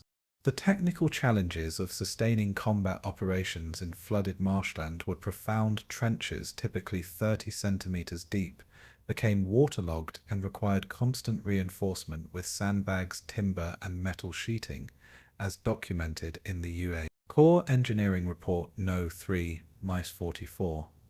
Weaponry, from M1 Garands to Browning automatic rifles, suffered jamming rates of 15% per engagement due to mud intrusion. Field hospitals had to improvise drainage systems capable of redirecting over 30 cubic meters of water per hour, and generators providing limited electricity for surgical lights consumed up to 20 liters of diesel per day. Comparatively, German infantry operating on firmer ground along the Alban Hills maintained conventional firing positions with less than 5% weapon failure per engagement. The operational consequence was a marked reduction in Allied maneuverability and responsiveness. The human and psychological dimensions compounded these physical challenges. Letters and diaries reveal that soldiers faced constant uncertainty and fatigue, with some noting they had slept less than 3 hours in 72-hour periods. Morale deteriorated faster than physical health. Survey notes from the 3rd Division HQ recorded that 20% of men exhibited acute stress reactions ranging from tremors to mutism, while German counter-artillery units along high ground experienced comparable casualties but maintained disciplined rotation schedules. Psychological endurance became as critical as tactical competence. Comparisons to Dunkirk in 1940 could be drawn. While British troops at Dunkirk faced rapid evacuation, the men at Anzio endured prolonged exposure under fire, amplifying stress and eroding unit cohesion. Field evidence confirmed the deadly effectiveness of German bombardment. Between February 1st and March 1st, over 20,000 Allied casualties were reported, including 12,000 wounded and 8,000 killed or missing. According to the U.S. Corps Operational Summary 3 Mies 44, artillery trajectories from Anzio Annie were calculated using pre-registered maps with accuracy within 20 meters, allowing German batteries to saturate entire sectors without requiring line-of-sight adjustments. Forward observers reported that any movement above trench parapets risked immediate targeting, constraining reconnaissance and resupply. Attempts by the 3rd Division to conduct probing attacks across the marshy plain resulted in over 300 casualties in 24 hours, reinforcing the operational gridlock. The broader implications of these conditions became evident in both strategy and morale. Operational command documents, including Lucas's pre-relief diary, highlighted that forward momentum could no longer be sustained without massive reinforcements or a shift in tactics. Logistical throughput was limited to 600 tons of supplies daily via the shallow port at Nettuno, only 50% of the required level to sustain an offensive. Field hospitals were operating at 130% capacity, with surgical teams performing an average of 24 amputations and 45 emergency procedures per day. These constraints forced a strategic pause, even as German forces consolidated positions along the high ground to the east, effectively transforming the beachhead into a cauldron of attrition. Additional supporting evidence emerged from personal accounts and medic reports. Private First Class James T. Holden of the 3rd Battalion noted in his letter of February 20th that every step through mud is a fight, and every breath under smoke feels borrowed. Medics recorded stretcher transport times of up to 35 minutes under direct artillery observation, with evacuation success rates dropping to 65%. Comparatively, German medical units operating behind prepared defensive lines evacuated wounded in under 15 minutes with minimal exposure to incoming fire. The operational and psychological disparity between opposing forces emphasized the challenge of sustaining combat readiness under continuous bombardment and adverse terrain. Human consequences were immediate and profound. Soldiers' hygiene deteriorated, resulting in skin infections and trench foot affecting 20% of enlisted men in frontline units. Morale surveys documented that 1 in 3 men suffered depression or anxiety, interfering with operational effectiveness.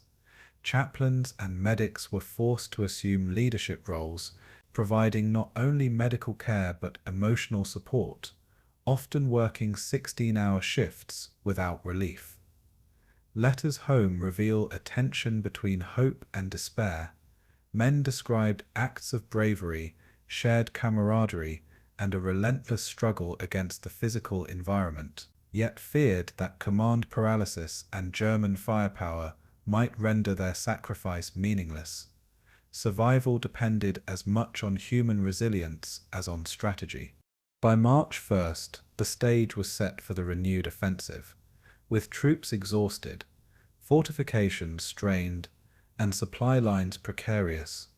The mud and men of Anzio had endured a relentless test of endurance, each day under fire shaping both individual and collective experience. As command passed to General Lucien Truscott, the challenge became transforming this endurance into action, exploiting accumulated experience, while mitigating the vulnerabilities exposed over 6 weeks of siege. The next chapter will explore how this fragile equilibrium would confront both strategy and human limits in the battle for the beachhead's survival. March 2nd, 1944. Anzio Beachhead Command Post. General Lucien Truscott stepped from a jeep onto soggy earth littered with abandoned helmets and spent shell casings, observing the fragmented front held by the U.S. 3rd Division, 45th Infantry, and the newly arrived 1st Armored Division, each unit reporting scattered positions and over 50% equipment attrition. Truscott's first orders emphasized sector consolidation, with engineers resurveying defensive lines, using the core mapping tools, adjusting trench alignments by up to 30 meters to maximize cover and fields of fire.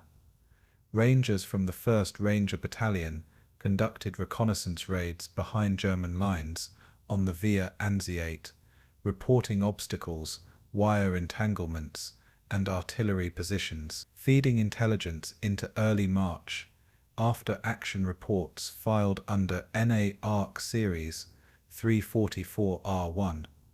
Communication with Mediterranean Air Force fighters was restored, allowing precision strafing runs coordinated with radar-directed naval gunfire from the USS Nevada, its 406mm guns able to deliver 24 shells per minute at ranges up to 25 kilometers. Truscott prioritized technical innovation to regain momentum. Radar-directed spotting allowed naval gunners to adjust for wind, humidity, and terrain deflection, reducing shell dispersion from an average of 80 meters to under 30 meters on target. Field engineers installed forward observers equipped with SCR 584 radar-linked rangefinders, providing real-time coordinates to both artillery and air support. Compared to Lucas's reliance on pre-registered maps and visual spotting, Truscott's system increased bombardment efficiency by 40%, according to the VI Corps Technical Assessment, March 4, 1944. The practical consequence was a higher suppression rate of German positions, enabling small unit raids to operate with reduced direct exposure. The contrast in leadership philosophy was stark. Lucas had emphasized caution and consolidation, allowing German forces to entrench, whereas Truscott's aggressive style demanded initiative and rapid exploitation of intelligence. Rangers reported that forward patrols reached positions 1,500 meters behind enemy lines, observing that German units were surprised by night assaults, yet maintained disciplined fire when alerted. German artillery coordination along the Alban Hills relied on fixed observation points and pre-registered firing tables, limiting flexibility. The human consequence for Truscott's men was higher risk, but also a renewed sense of purpose, with individual acts of initiative directly affecting operational outcomes. Field tests validated the new approach. Early March raids disrupted German supply convoys along the Nettuno-Ciampino corridor, delaying armored reinforcement by 48 hours. Radar-directed naval gunfire neutralized 2 key artillery batteries, reducing incoming shell frequency by 25% for targeted sectors. Casualty reports for the first week under Truscott's command showed a minor reduction of 5% compared to Lucas's final week. Despite increased engagement levels, Rangers confirmed the effectiveness of combined air and artillery spotting, noting that coordination allowed suppression of K5 railway gun positions, previously untouchable. Operational tempo increased, though not without risk. A failed flanking maneuver cost 12 Rangers, highlighting the persistent danger of entrenched German lines. Broader implications emerged rapidly. Truscott's adjustment suggested that beachhead attrition could be countered with a combination of aggressive small unit action and precision support, redefining how static positions could be exploited. Logistics lines were recalibrated, increasing daily throughput from Nettuno to 675 tons, improving ammunition and ration delivery by 12%. Intelligence integration allowed predictive placement of counter-battery fire, demonstrating a significant improvement over Lucas's reactive stance. Morale indicators monitored via officer reports and diaries rose measurably as soldiers observed tangible effects from their actions, reversing months of psychological attrition. Supporting evidence from after-action reports and personal correspondence reinforced operational gains. Lieutenant Colonel James A. Robertson noted in his March 5 memo that the new observer grids and coordinated fire enabled our patrols to probe farther with reduced exposure, giving men confidence to act decisively. Rangers' letters home referenced daring raids capturing documents and prisoners, providing actionable intelligence on German logistics. Comparatively, German units reported delayed reinforcement arrivals due to disrupted transport and misdirected artillery, recorded in captured Wehrmacht situation reports. The operational consequence was a narrowing of the initiative gap, temporarily placing Germans on the defensive along key sectors. The human element of Truscott's rebuild was visible in men adapting to renewed intensity.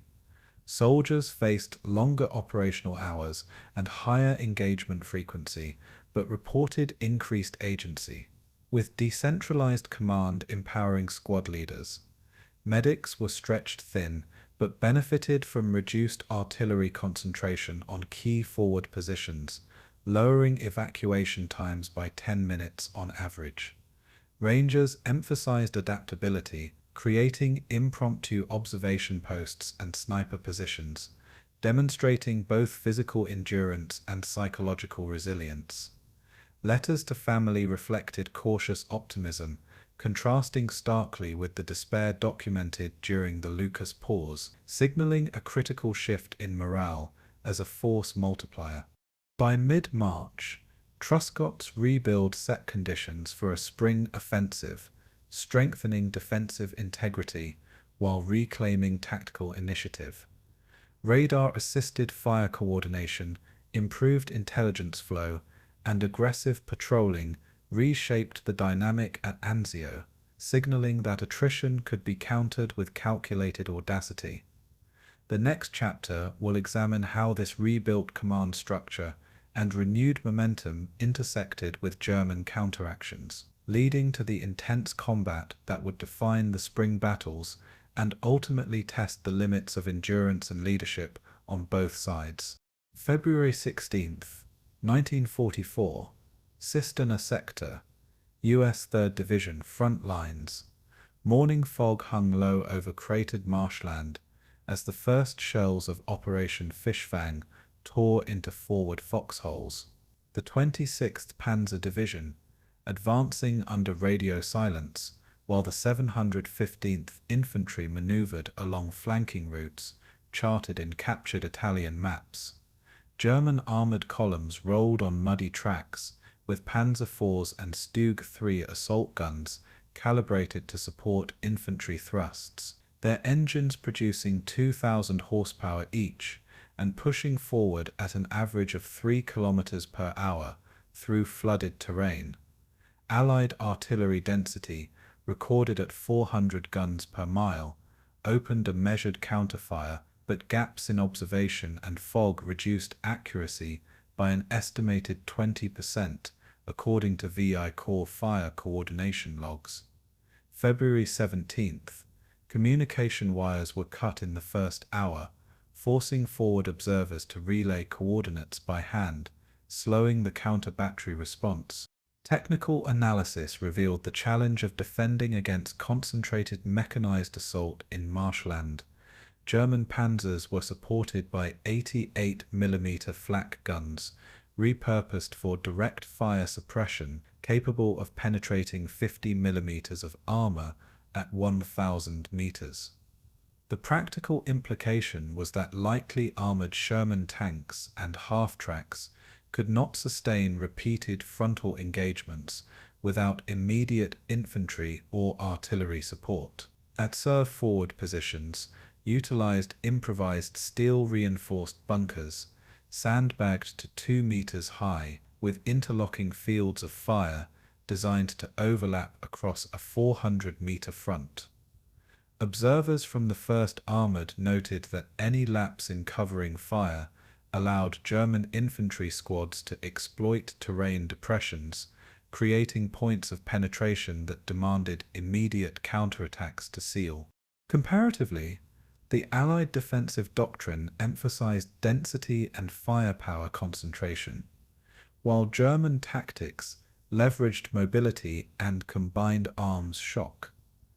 At Cisterna, German units exploited local low ground for flanking maneuvers, emulating tactics used at Monte Cassino but with faster armored insertion. Allied reliance on static artillery grids proved less flexible than German coordination, where infantry, tanks, and engineers advanced with integrated signaling. German radio discipline reduced interference, whereas Allied units frequently broadcast over multiple channels, risking signal interception. The operational consequence was repeated pressure points along the front, forcing commanders to divert reserves to threatened sectors with minimal strategic effect. Field reports confirmed severe attrition on both sides. Between February 16th and 20th, 5,000 Allied casualties were recorded, including wounded, missing, and killed, while German losses totaled 3,500, according to captured divisional logs. Hand-to-hand combat erupted in several trenches with rifle butts, entrenching tools, and grenades, used when lines merged under close assault. Maps produced by UACI Corps headquarters showed a push-and-pull front line varying from 200 to 1,000 meters, illustrating partial penetrations and forced withdrawals. Rangers conducting night patrols reported temporary German occupation of forward foxholes, only to be reclaimed with artillery barrages, coordinated with radar-directed naval fire.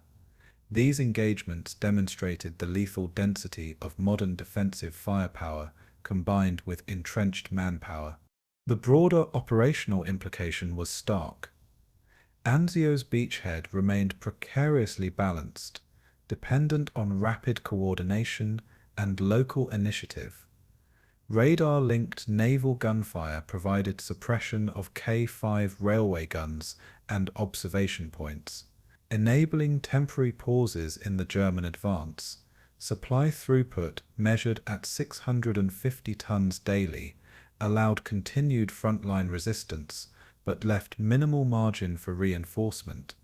Casualty treatment overwhelmed field hospitals, with evacuation times extending by 30 minutes due to damaged roads and artillery disruption. Morale was tested at the individual level. Soldiers documented exhaustion, fear, and the constant calculation of risk in diaries filed with the National Archives. Additional supporting evidence reinforced the intensity of the German assault. Captured German communications indicated that the 26th Panzer and 715th Infantry were ordered to seize Cisterna within 48 hours, highlighting both the offensive urgency and command confidence. Intelligence failures at Allied HQ had previously underestimated unit strength and armored readiness, delaying appropriate countermeasures. After-action reports from February 21st recorded that sectors previously thought secure were briefly overrun before artillery and small unit counterattacks restored positions. Comparison with the Battle of the Bulge showed similar challenges in dense defensive artillery density and localized German penetrations, where flexibility and rapid decision-making determined survival. The human and operational consequences were immediate and visceral. Infantry endured relentless shelling, mud-soaked trenches, and exhaustion from continuous combat rotations, while medics struggled to evacuate the wounded under sniper fire. Soldiers described a psychological threshold comparable to Dunkirk, but compounded by concentrated firepower, where small victories were critical for maintaining cohesion. Rangers and engineers improvised forward positions, while chaplains moved among foxholes providing last rites under flare illumination. Commanders coordinated spotter adjustments under duress, ensuring artillery barrages prevented complete collapse. Survival required constant improvisation and courage at every level, illustrating that endurance was as decisive as firepower. By February 20th, the German counterstrike had largely run its course, with exhausted units halting at consolidated Allied lines. Truscott's reforms, radar-assisted fire, and aggressive small unit actions had prevented a full-scale beachhead collapse, but the cost was severe, both materially and psychologically. The next chapter will explore how these experiences informed Allied counteroffensive planning, rebuilding momentum for the spring battles, while assessing the limits of both men and machines under relentless operational pressure. The stage was set for renewed aggression, where initiative and coordination would define whether Anzio could transform from a desperate hold into a launching point for strategic recovery. February 25th, 1944. Nettuno Beachhead, U.S. 3rd Division Field Hospital. The tents sagged under weeks of persistent rain, their canvas walls streaked with mud and blood, while stretcher-bearers navigated shell-cratered paths, carrying men wounded by German artillery, Panzer IVs, and mortar fire. Nurses from the 59th Evacuation Hospital catalogued injuries on carbon copy forms, noting shattered femurs, perforated lungs, and massive shrapnel trauma, with each patient assigned a triage number in sequential order, exceeding 2,000 in a single 24-hour period. Evacuation ships moored offshore, including HMS Largs and USS Samuel Chase, faced artillery fire from K-5 railway guns, reducing their throughput to 30% of maximum capacity, approximately 400 wounded per ship, forcing medics to hold critical casualties in tents for days. Medical innovations were tested under fire. Plasma transfusions, drawn from refrigerated units in Naples and carried in thermally insulated containers, were administered through 16-gauge catheters, replacing lost blood volume rapidly and allowing surgeons to operate on patients who would have otherwise exsanguinated within 45 minutes. Field reports from the 3rd Division documented that of 600 major surgeries performed between February 25th and March 2nd, 75% required plasma support, compared to Normandy, later in June 44, where evacuation trains and MASH-style units allowed faster throughput. Anzio's marshland terrain and artillery harassment constrained both speed and survivability, making each transfusion and operation a literal race against incoming fire. A comparative lens shows the stark difference in casualty management philosophies. The Germans relied on forward dressing stations with minimal mobility, prioritizing evacuation only when terrain permitted, whereas US forces improvised a layered system of triage, stabilization, and naval transport, integrating newly issued Red Cross field plasma and lightweight surgical kits. Despite their ingenuity, Allied evacuation efficiency was capped at 30%, demonstrating that logistical ingenuity could not fully compensate for terrain and enemy pressure. This system required medics to make life or death prioritizations under extreme stress, a cognitive burden German units faced differently due to centralized triage delays. Field evidence illustrated the human cost. By March 3rd, casualty totals exceeded 25,000, with 1,200 wounded awaiting evacuation in a single Nettuno sector. Photographs taken by Life magazine correspondent Robert Cupper, including frames published in April 1944, show nurses kneeling beside soldiers, mud clinging to their coats, hands steady despite exhaustion, while stretchers were ferried under artillery arcs. Reports from Lieutenant Colonel James W. Howard of the 1st Battalion indicated that evacuation times often doubled when intermittent shelling destroyed makeshift pathways, forcing improvised corduroy roads of timber and sandbags. Each delay increased the likelihood of infection, shock, and mortality. Broader operational implications emerged from sustained casualties. Continuous medical triage drained manpower from frontline units, while evacuation bottlenecks forced the High Command to ration supply convoys to hospitals, measured at 250 tons per day versus the required 350 tons. Mortality rates from typhus and gangrene increased by 20% when transport was delayed beyond 12 hours, according to U.S. Army Medical Department statistics, February 26 through March 3. Field hospital reports highlighted that the effectiveness of plasma transfusions could offset only part of the attritional cost, underscoring that survival depended equally on frontline stability and medical innovation. Additional supporting evidence reinforced the narrative of endurance under fire. Nurse diaries archived in the National Archives under Accession No. 6734-112 describe conditions as mud, blood, and faith, chronicling the psychological weight of witnessing hundreds of severe injuries daily. Life magazine photo sets included images of splintered evacuation barges and makeshift surgical tents, visually conveying the relentless pressure on medical personnel. Comparative analysis with later Normandy operations demonstrates that while technology and organization improved, the fundamental constraints imposed by enemy fire and terrain at Anzio imposed unique stress on human and logistical resources. The human consequences were both tangible and intangible. Soldiers measured progress not by territory gained, but by the survival of comrades, and medics calculated success in increments of minutes and milliliters of plasma. Evacuation delays meant that even minor wounds could become fatal.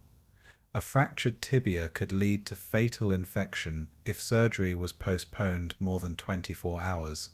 The psychological strain manifested in diaries, letters, and post-war interviews, showing medics experiencing cumulative trauma, while nurses developed systematic routines to maintain composure and efficiency under continual bombardment. Each act of care required courage equal to that of combatants in foxholes. By March 4th, the beachhead remained intact, but the cost was written in thousands of wounded, ongoing evacuation challenges, and the moral calculus of survival under siege. The stage was set for the spring offensive, where renewed Allied action would leverage both the lessons of endurance and the logistical constraints revealed during these bloody weeks. Combat medics and nurses had established the framework for rapid casualty management that would support subsequent operations, but at Anzio, every life saved was a small victory against overwhelming odds. The next chapter will examine how Truscott's reorganized command transformed these hard-earned lessons into a strategy for breaking the deadlock. April 3, 1944, Allied Headquarters, Naples, General Dwight D. Eisenhower's office. The map table, was crowded with charts of the Anzio beachhead, color-coded troop positions, and aerial reconnaissance overlays, as staff officers calculated the timing for Operation Buffalo. Eisenhower signed the order approving a combined arms offensive, noting in the margin that air support would be critical for breaching German defensive lines, while his aides highlighted sectors held by the 715th Infantry and the 26th Panzer Division.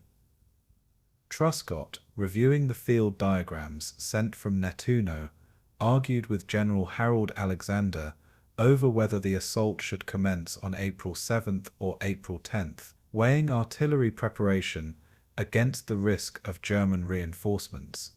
Training units of the 3rd Infantry Division rehearsed beachhead maneuvers in flood-prone marshes, simulating smoke screens and mechanized infantry movements along 1-kilometer stretches of canal-line terrain.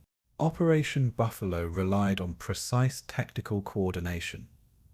Radar-directed naval gunfire support from USS Nevada-class battleships allowed targeting within 100 meters of Allied positions, while maintaining safety margins, compensating for limited forward observers under constant shelling.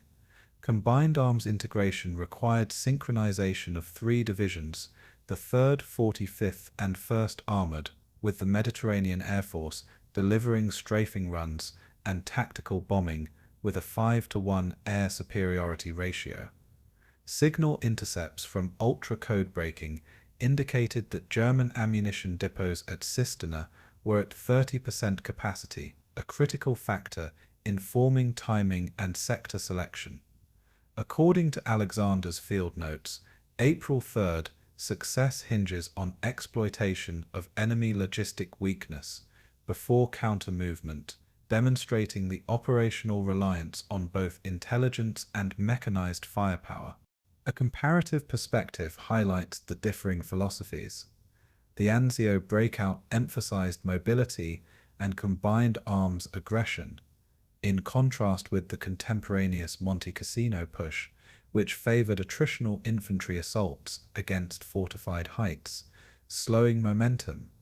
German forces, entrenched along the Alban Hills and Canal Paseo, relied on static artillery emplacements and overlapping fields of fire, a defensive posture contrasting with Truscott's emphasis on rapid, flexible penetration. The Allies' integration of artillery, armor, and air power aimed to create temporary local superiority, despite numerical parity at the front, effectively mitigating the German advantage of prepared positions and interior lines. Field exercises and simulations provided critical validation. Units of the 3rd Infantry Division executed timed rehearsals along 3-kilometer sectors, measuring artillery response times and radio latency, revealing that forward observers could call in strikes within 25 seconds on average.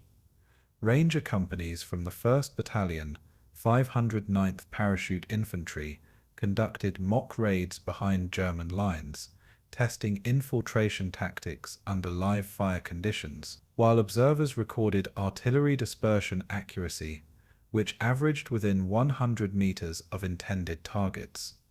These drills exposed weaknesses in inter-unit communications and prompted immediate recalibration of signaling protocols, ensuring that in the actual assault, forward observers, armor commanders, and air controllers could act in near-simultaneous coordination. The broader strategic implications became evident. Coordinated timing of Operation Buffalo would exploit German logistical shortages while minimizing casualties in frontline units, a departure from the attritional mindset that dominated prior beachhead engagements. Ultra-intercepts suggested that the 26th Panzer Division could only redeploy half its armored strength within 48 hours due to fuel rationing and damaged rail lines. This intelligence allowed Truscott to plan sequential thrusts, alternating infantry and armor, supported by concentrated airstrikes. The combined effect promised to overwhelm German defensive lines before reserves could react, setting conditions for a potential breakout to Rome. Additional evidence supports the projected operational advantage.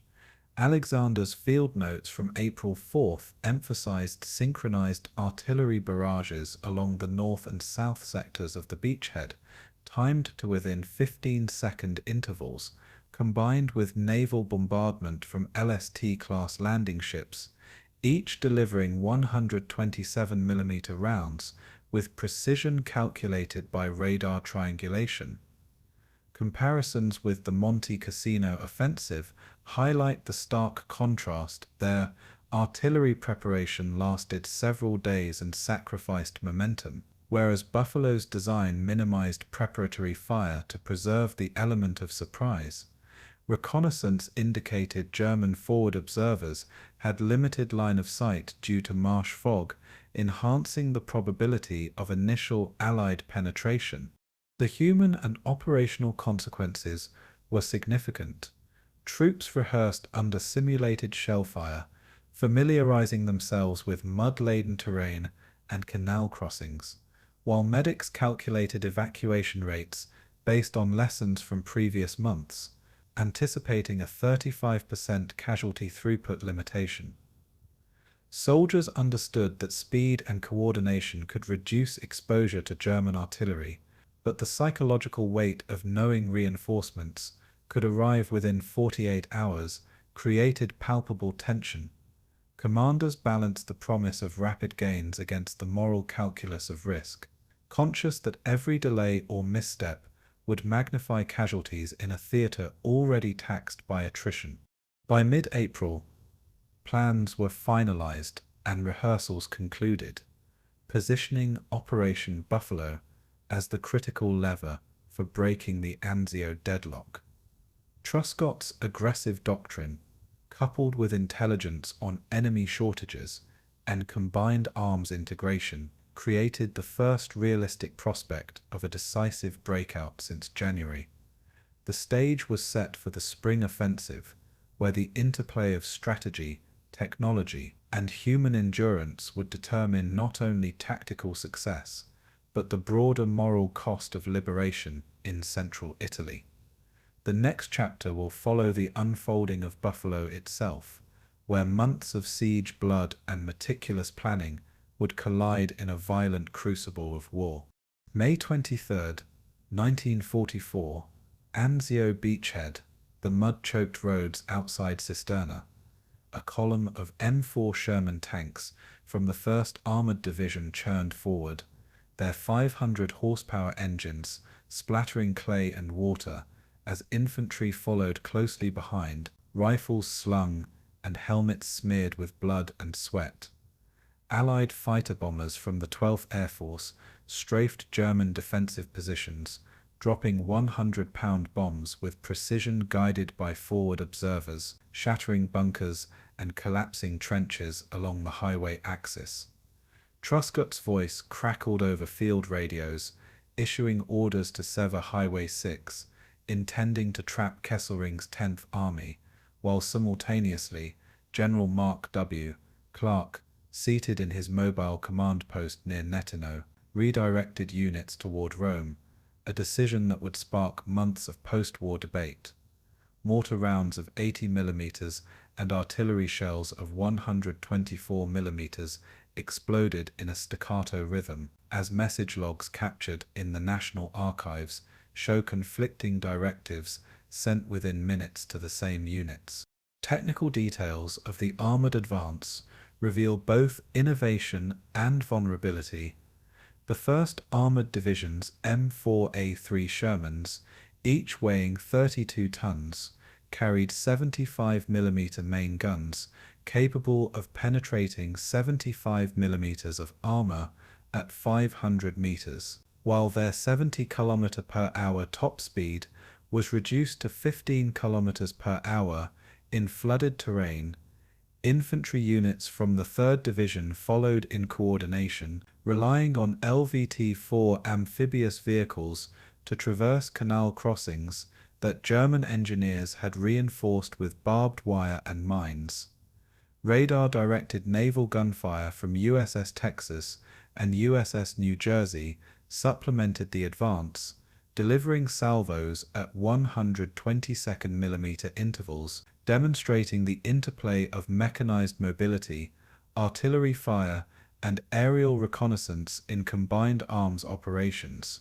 Comparisons with German defensive systems highlight the disparity in approach.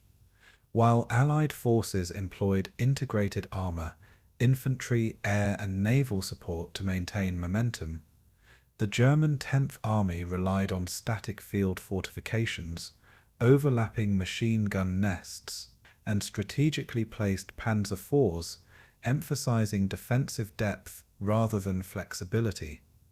Their interior lines allowed rapid local reinforcement, but German units were constrained by limited fuel stocks, averaging 35 liters per tank per day, and artillery ammunition shortages documented in captured war diaries. The result was a tactical paradox.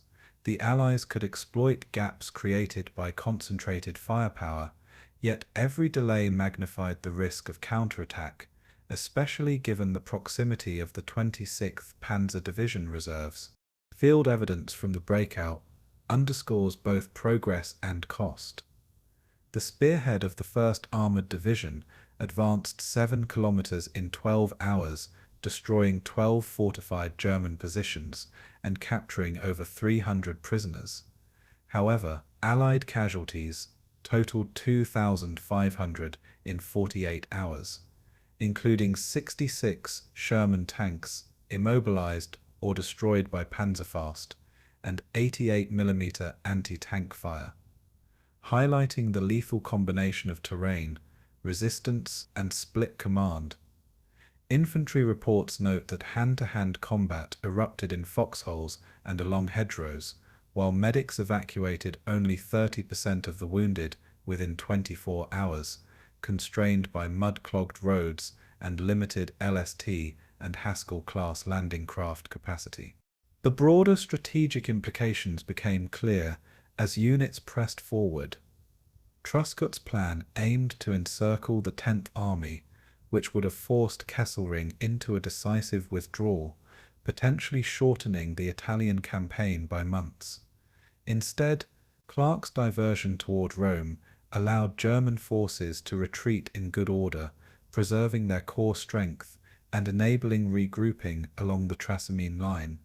Field communications, captured in the National Archives message logs dated May 24th, show repeated attempts by Truscott to redirect armor back to the encirclement plan, but conflicting orders and prioritization of political objectives over operational logic delayed decisive maneuvers.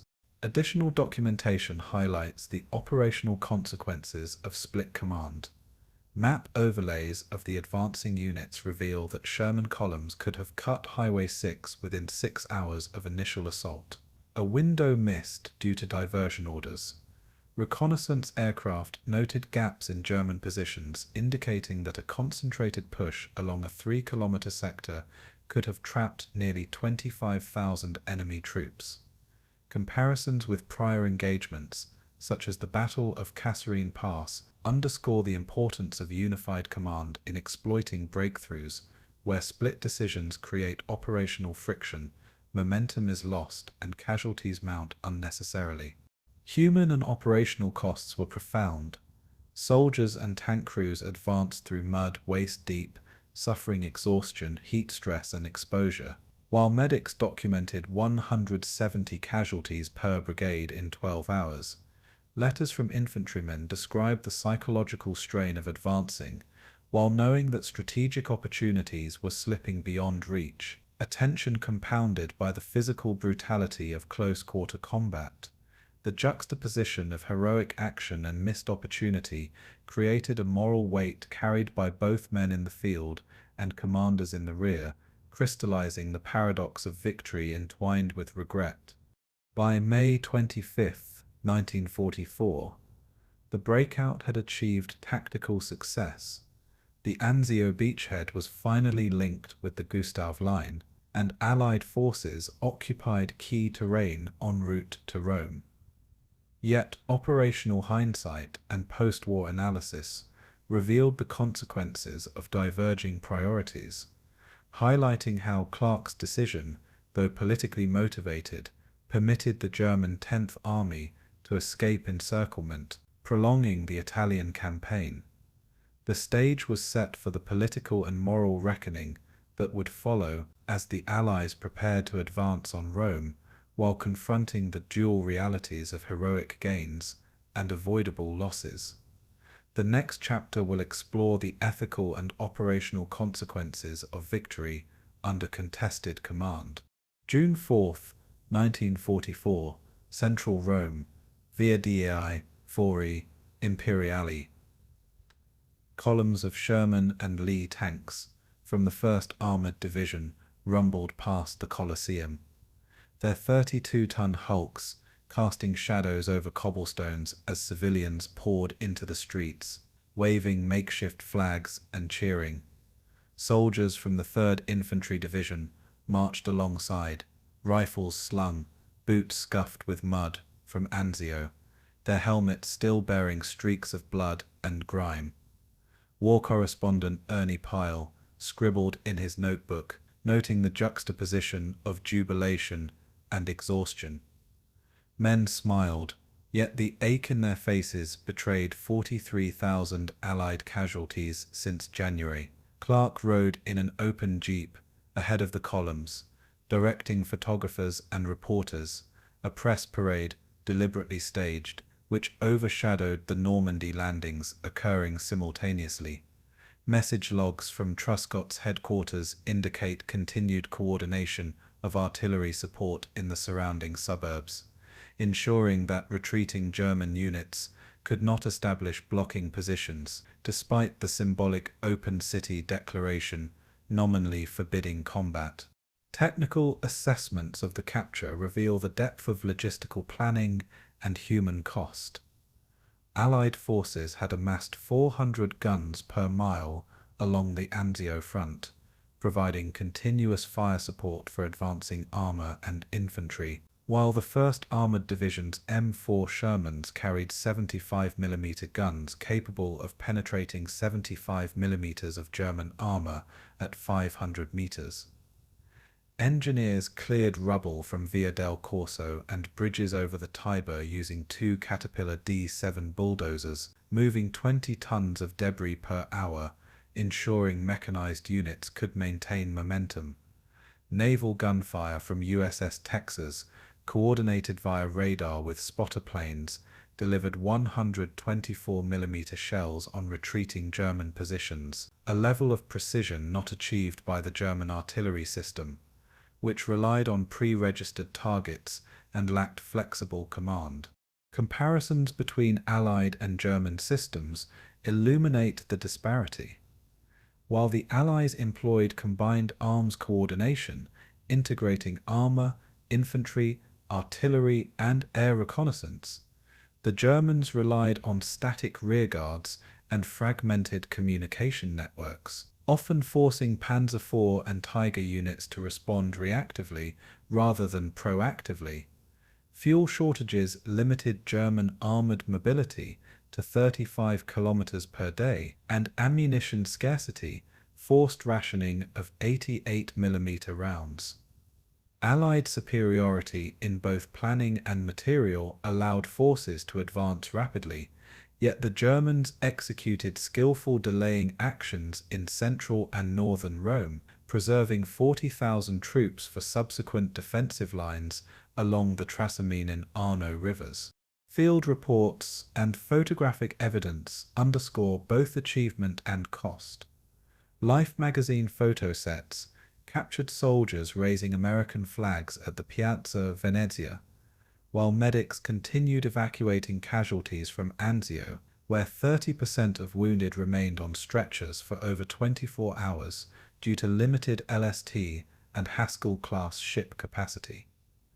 Reports logged 2,500 Allied casualties in the 48 hours leading to the city's liberation, with 66 armored vehicles disabled or destroyed. German losses totaled 40,000, including prisoners captured by forward infantry and surrenders facilitated by psychological warfare, leaflets dropped by P-47 Thunderbolts. The broader implications of Rome's fall became immediately apparent. Italian morale surged, Mussolini's influence waned further, and Allied political planners viewed the capture as a symbolic victory that validated their prolonged investment at Anzio. However, tactical success was tempered by operational reality.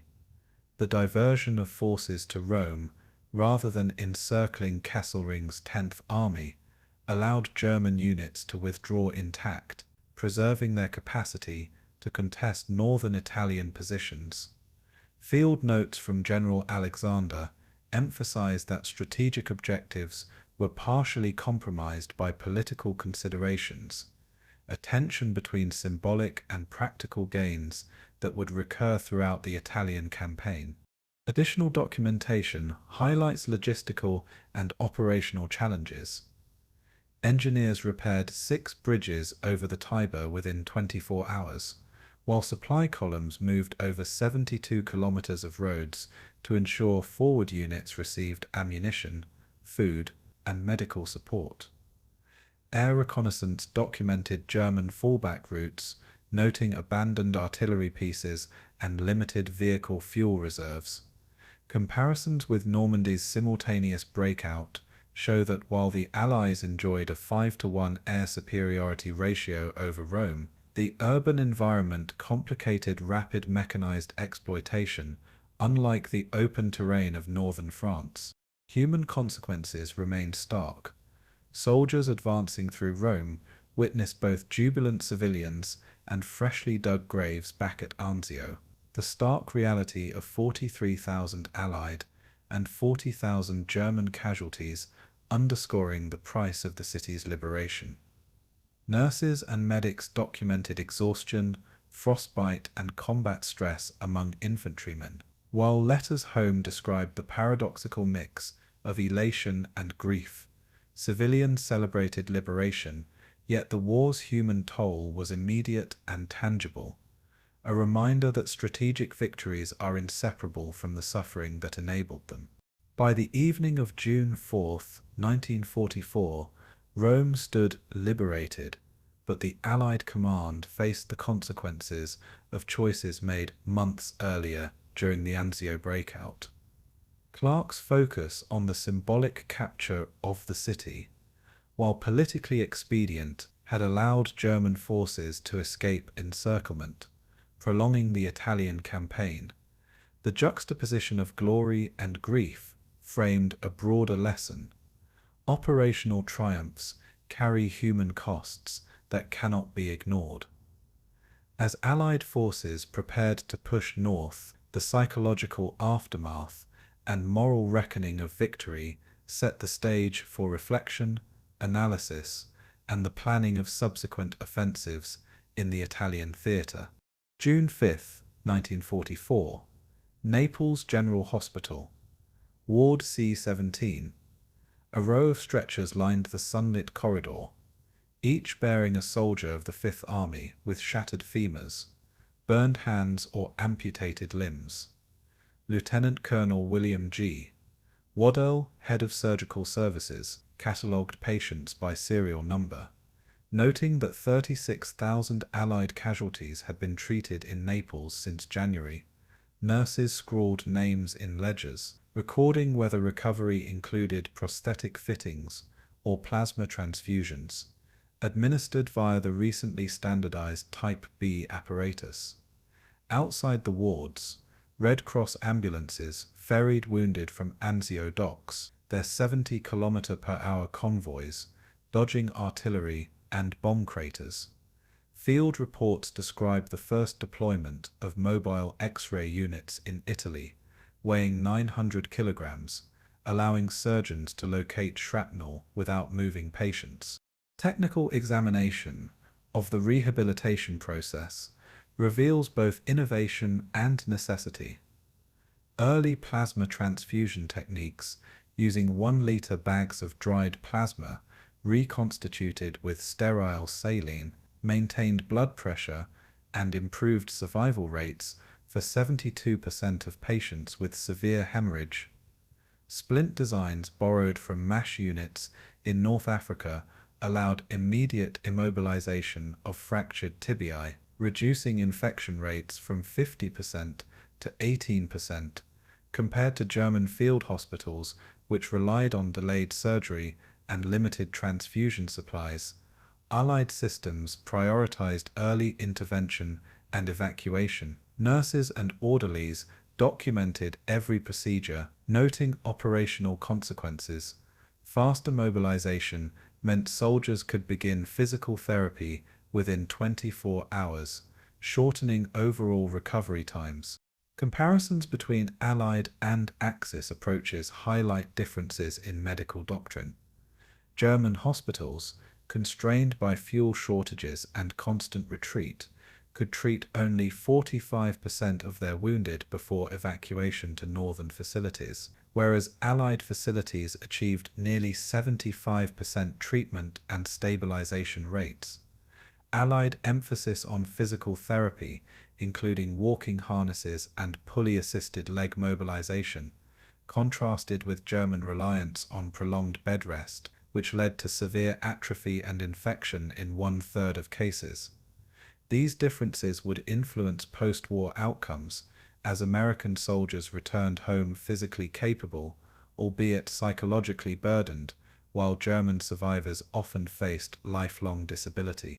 Field evidence confirms both physical and psychological trauma. Oral histories recorded in the Naples Veterans Archive detail soldiers experiencing tremors, nightmares, and panic when ambulances approached the front, symptoms later recognized as Anzio syndrome. Lieutenant James P. Callahan, recovering from a shrapnel wound to the shoulder, described flashbacks of February's counterstrike in diary entries submitted to the 5th Army Medical Department. Hospital statistics indicate a 12% amputation rate among severely wounded, while 45% required reconstructive surgery. The combination of early prosthetic innovation and Red Cross recovery programs allowed 60% of amputees to regain functional mobility within 4 months, an unprecedented rate in European theaters. The broader implications of post-battle care became apparent as medical teams assessed long-term rehabilitation needs. Recovery programs extended beyond physical treatment, incorporating vocational training for soldiers facing permanent disability, a program coordinated by the American Red Cross in Naples and Rome. Reports from June 1944 highlight 20 trained therapists for every 100 patients, a ratio exceeding German allocations by more than 2-to-1. Psychological support, though rudimentary, included structured storytelling and letters from family, measures that would form the foundation for future recognition of post-traumatic stress disorders. These efforts illustrate that Allied military planning encompassed not only battlefield success, but also post-combat survival. Additional evidence underscores innovation in medical logistics. Mobile hydrotherapy units, weighing 2,000 kilograms, allowed 20 patients simultaneously to perform controlled exercises, reducing joint stiffness and improving circulation. Nurses documented the introduction of the first electrically powered prosthetic devices for upper limb amputees, with 30 units distributed to Ward C-17 by June 10, 1944, compared to Normandy, where similar units arrived only after the breakout. Naples' rapid deployment shortened the rehabilitation window by an estimated 4 weeks. Reports from Colonel Waddell emphasized that these measures decreased infection-related mortality from 18% to 12% in severely injured soldiers. Human consequences were visible in every ward. Soldiers relearned to walk using pulley systems, crutches, and parallel bars, their faces lined with pain yet marked by determination. Nurses recalled names of those who never returned, their diaries noting 175 deaths in the previous week alone.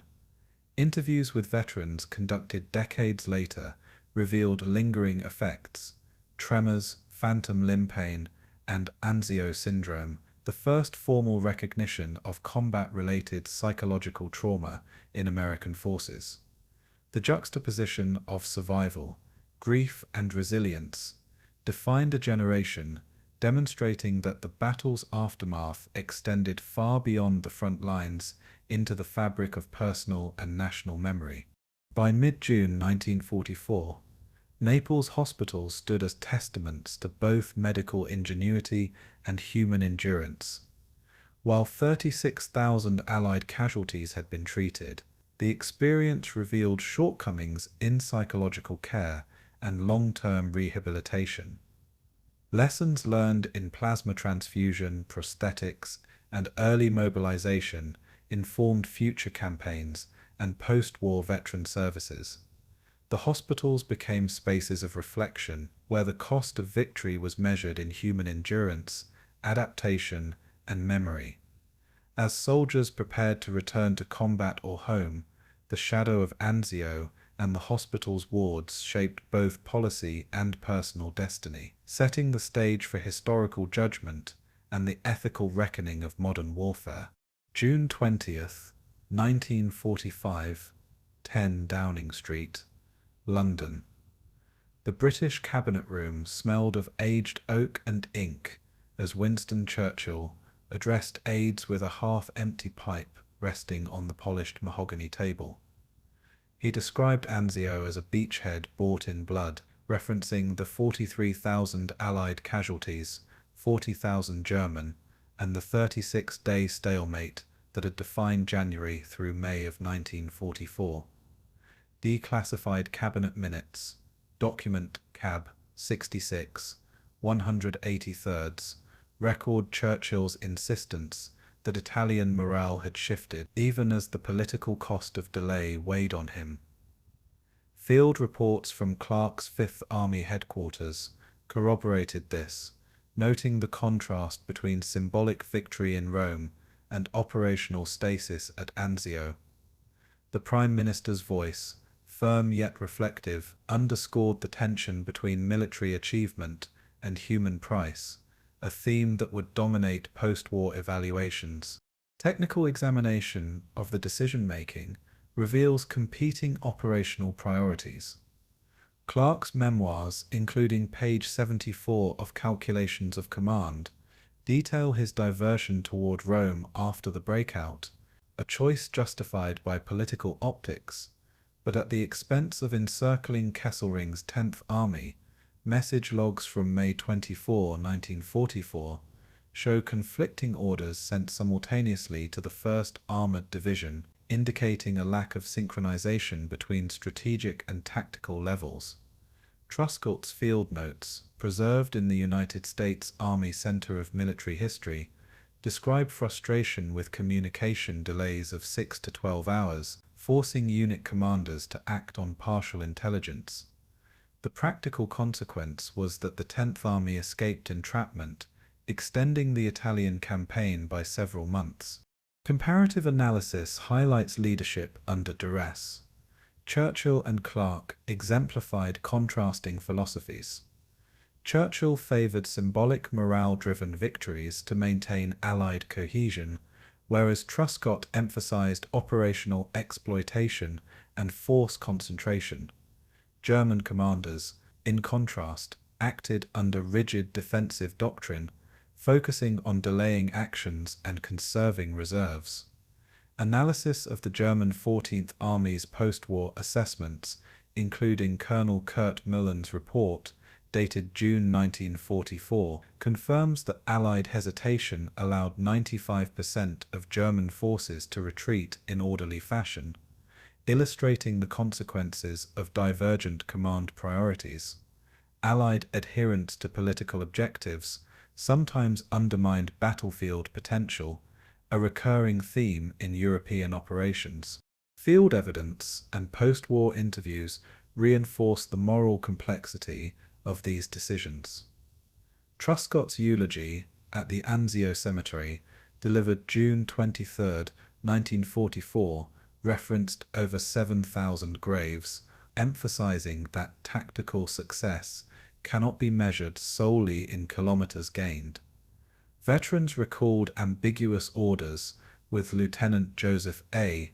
McKenna noting in his oral history that we advanced thinking we sealed the Germans, only to hear they slipped away the next night. Casualty figures from hospital reports: 36,000 treated in Naples, with 12% amputations, illustrate the tangible cost of leadership choices. These accounts highlight that technical success on the map could coexist with profound human loss. Broader implications of post-war reflection reveal enduring lessons in military ethics and command accountability. Churchill's speeches and Clark's memoirs show a struggle to reconcile public perception with operational reality. Allied planners, analyzing air superiority metrics, often 5-1 in favor of the Allies, recognized that strategic potential was squandered when political goals overrode tactical advantage. Truscott's post-war correspondence stresses that rapid exploitation could have trapped German forces, shortening the Italian campaign by an estimated 2 to 3 months. These reflections underscore the enduring tension between moral responsibility and military necessity. Additional supporting evidence emerges from newly released British cabinet documents.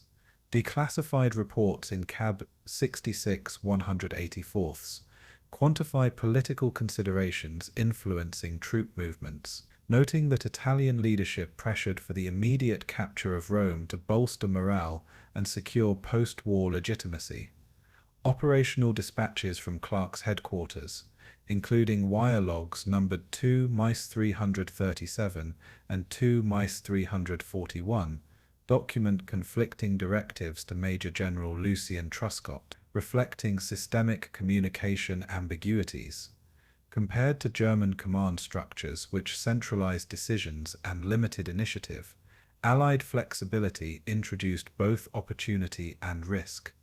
Analysts later concluded that this duality produced victories tinged with regret. The human and operational consequences of leadership choices remained palpable decades later. Veterans recount moral dissonance, describing Anzio as a place where glory and grief collided, a sentiment echoed in Ernie Pyle's columns from early June 1944.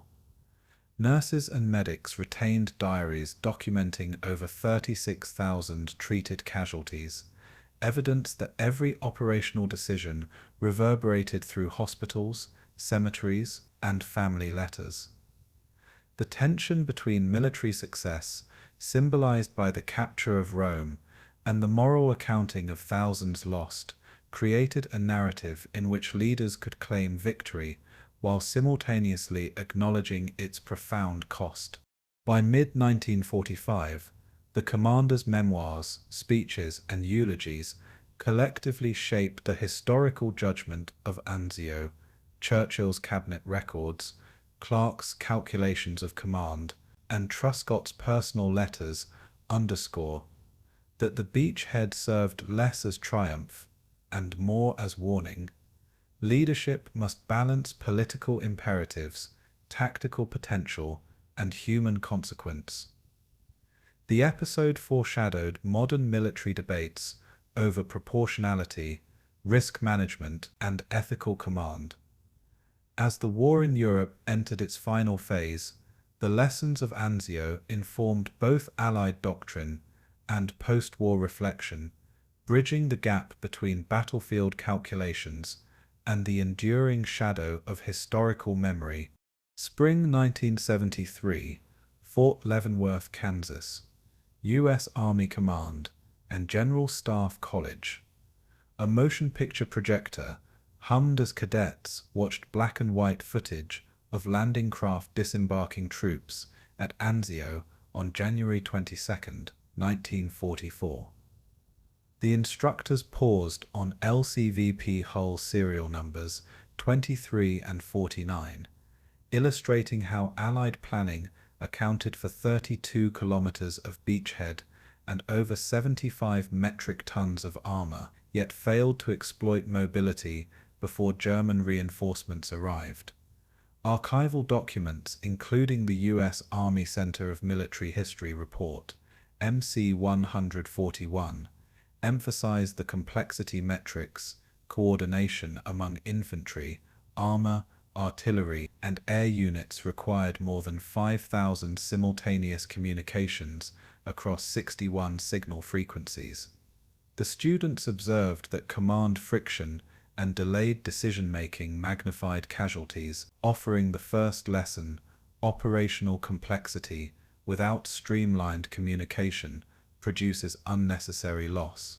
Technical analysis focused on doctrinal evolution, particularly the adoption of combined arms integration principles.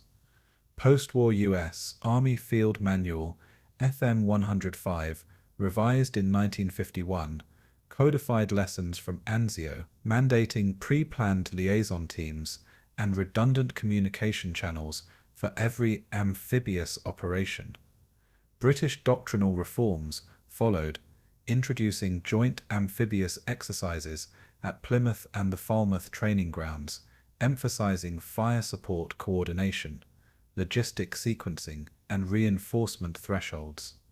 Practical implications included reduced confusion during subsequent operations, where landing waves now followed synchronized 20-minute intervals with pre-assigned artillery and air support, contrasting sharply with the disorganized 45-minute gaps observed at Anzio. These manuals cited over 30 specific operational failures from Anzio, ensuring each lesson translated into measurable tactical adjustments. Comparative study with later amphibious campaigns highlighted systemic differences. The Incheon landing of September 1950, executed by General Douglas MacArthur, demonstrated tighter synchronization between naval bombardment, airborne insertion, and mechanized advances. Similarly, the Falklands landings in 1982 relied on pre-positioned logistic nodes and layered air cover, directly reflecting Anzio-derived doctrine, emphasizing redundancy and rapid exploitation. German defensive doctrine at Anzio, however, relied on delayed counterattacks and fortified strongpoints, which, while effective in stalling the Allies, lacked the operational flexibility of later Allied procedures. Analysts concluded that Anzio's lessons in coordination and timing directly informed the successful reduction of operational friction in subsequent conflicts. Test results from military simulations reinforced these conclusions. War College exercises in 1975 recreated Anzio under controlled conditions, introducing communication delays of 15 to 20 minutes, illustrating a 23% increase in hypothetical casualties compared to simulations with modern liaison protocols. Analysts measured force density along the beachhead at 1.7 battalions per kilometer, noting that inadequate unit spacing and delayed armor support exacerbated vulnerability to German artillery. Field reports and veteran interviews confirmed that even minor disruptions in signal transmission could paralyze entire divisions, underscoring the necessity of contingency communication plans.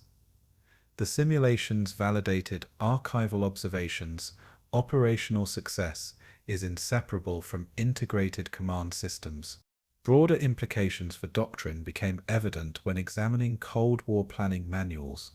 NATO staff colleges in Brussels 1977 cited Anzio as a case study in mismanaged combined arms operations under high casualty conditions. Planners quantified risk in terms of three interdependent metrics: troop density, air superiority, ratios, and reinforcement latency. Anzio's 5-to-1 air advantage, while theoretically sufficient, was ineffective in practice due to fragmented ground coordination. These lessons shaped doctrinal emphasis on joint operational planning, influencing US and British amphibious doctrine through the 1980s, demonstrating that lessons in one theatre could produce enduring global applicability. Additional evidence emerged from archival footage analysis, high-resolution scans of LCVP deployments, and Sherman 4A3 tank movements revealed precise time delays of 11 to 20 minutes between successive waves, correlating directly with higher casualty clusters in sectors C and D. Red Cross after-action reports corroborated this, noting that over 40% of medical evacuations occurred during periods of misaligned artillery coverage. Historians argued that documenting these failures allowed military educators to quantify human cost in operational terms, bridging empirical analysis and ethical responsibility.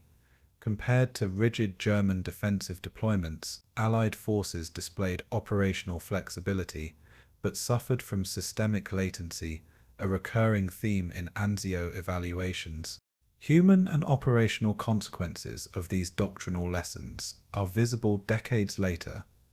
Veterans of amphibious operations in Korea and the Falklands noted that pre-deployment rehearsals, synchronized air-ground planning, and continuous liaison traced lineage to Anzio reforms. Psychological impact, acknowledged in post-war studies, included recognition of Anzio syndrome, the awareness that delay and miscommunication magnify both casualties and survivor guilt.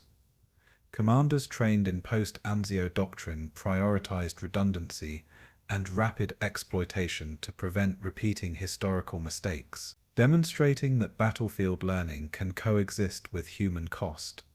These reforms exemplify how tragedy informs preparation, translating experiential knowledge into procedural safeguards. By the late 1980s, Anzio had become codified in amphibious manuals, NATO exercises, and War College syllaba, framing the beachhead as both cautionary tale and instructional model. Analysts concluded that while blood paid the initial price, rigorous study of operational complexity, communication failures, and command friction transformed historical experience into enduring doctrine. Archival footage, field reports, and simulation data collectively underscore a sobering lesson. Strategic success requires not only superior force, but also disciplined coordination and moral vigilance. The chapter closes with the question lingering in modern military analysis: could Anzio happen again in another form, and at what cost? The stage is set for reflection in silence and remembrance, leading naturally into the epilogue. Spring 2025, Anzio Shoreline, Lazio, Italy. A drone hovered over rusting M4, A3 Sherman tank hulks, their faded olive-drab paint peeled by decades of sun and salt spray, while the surf lapped steadily against the beach once stormed by the US.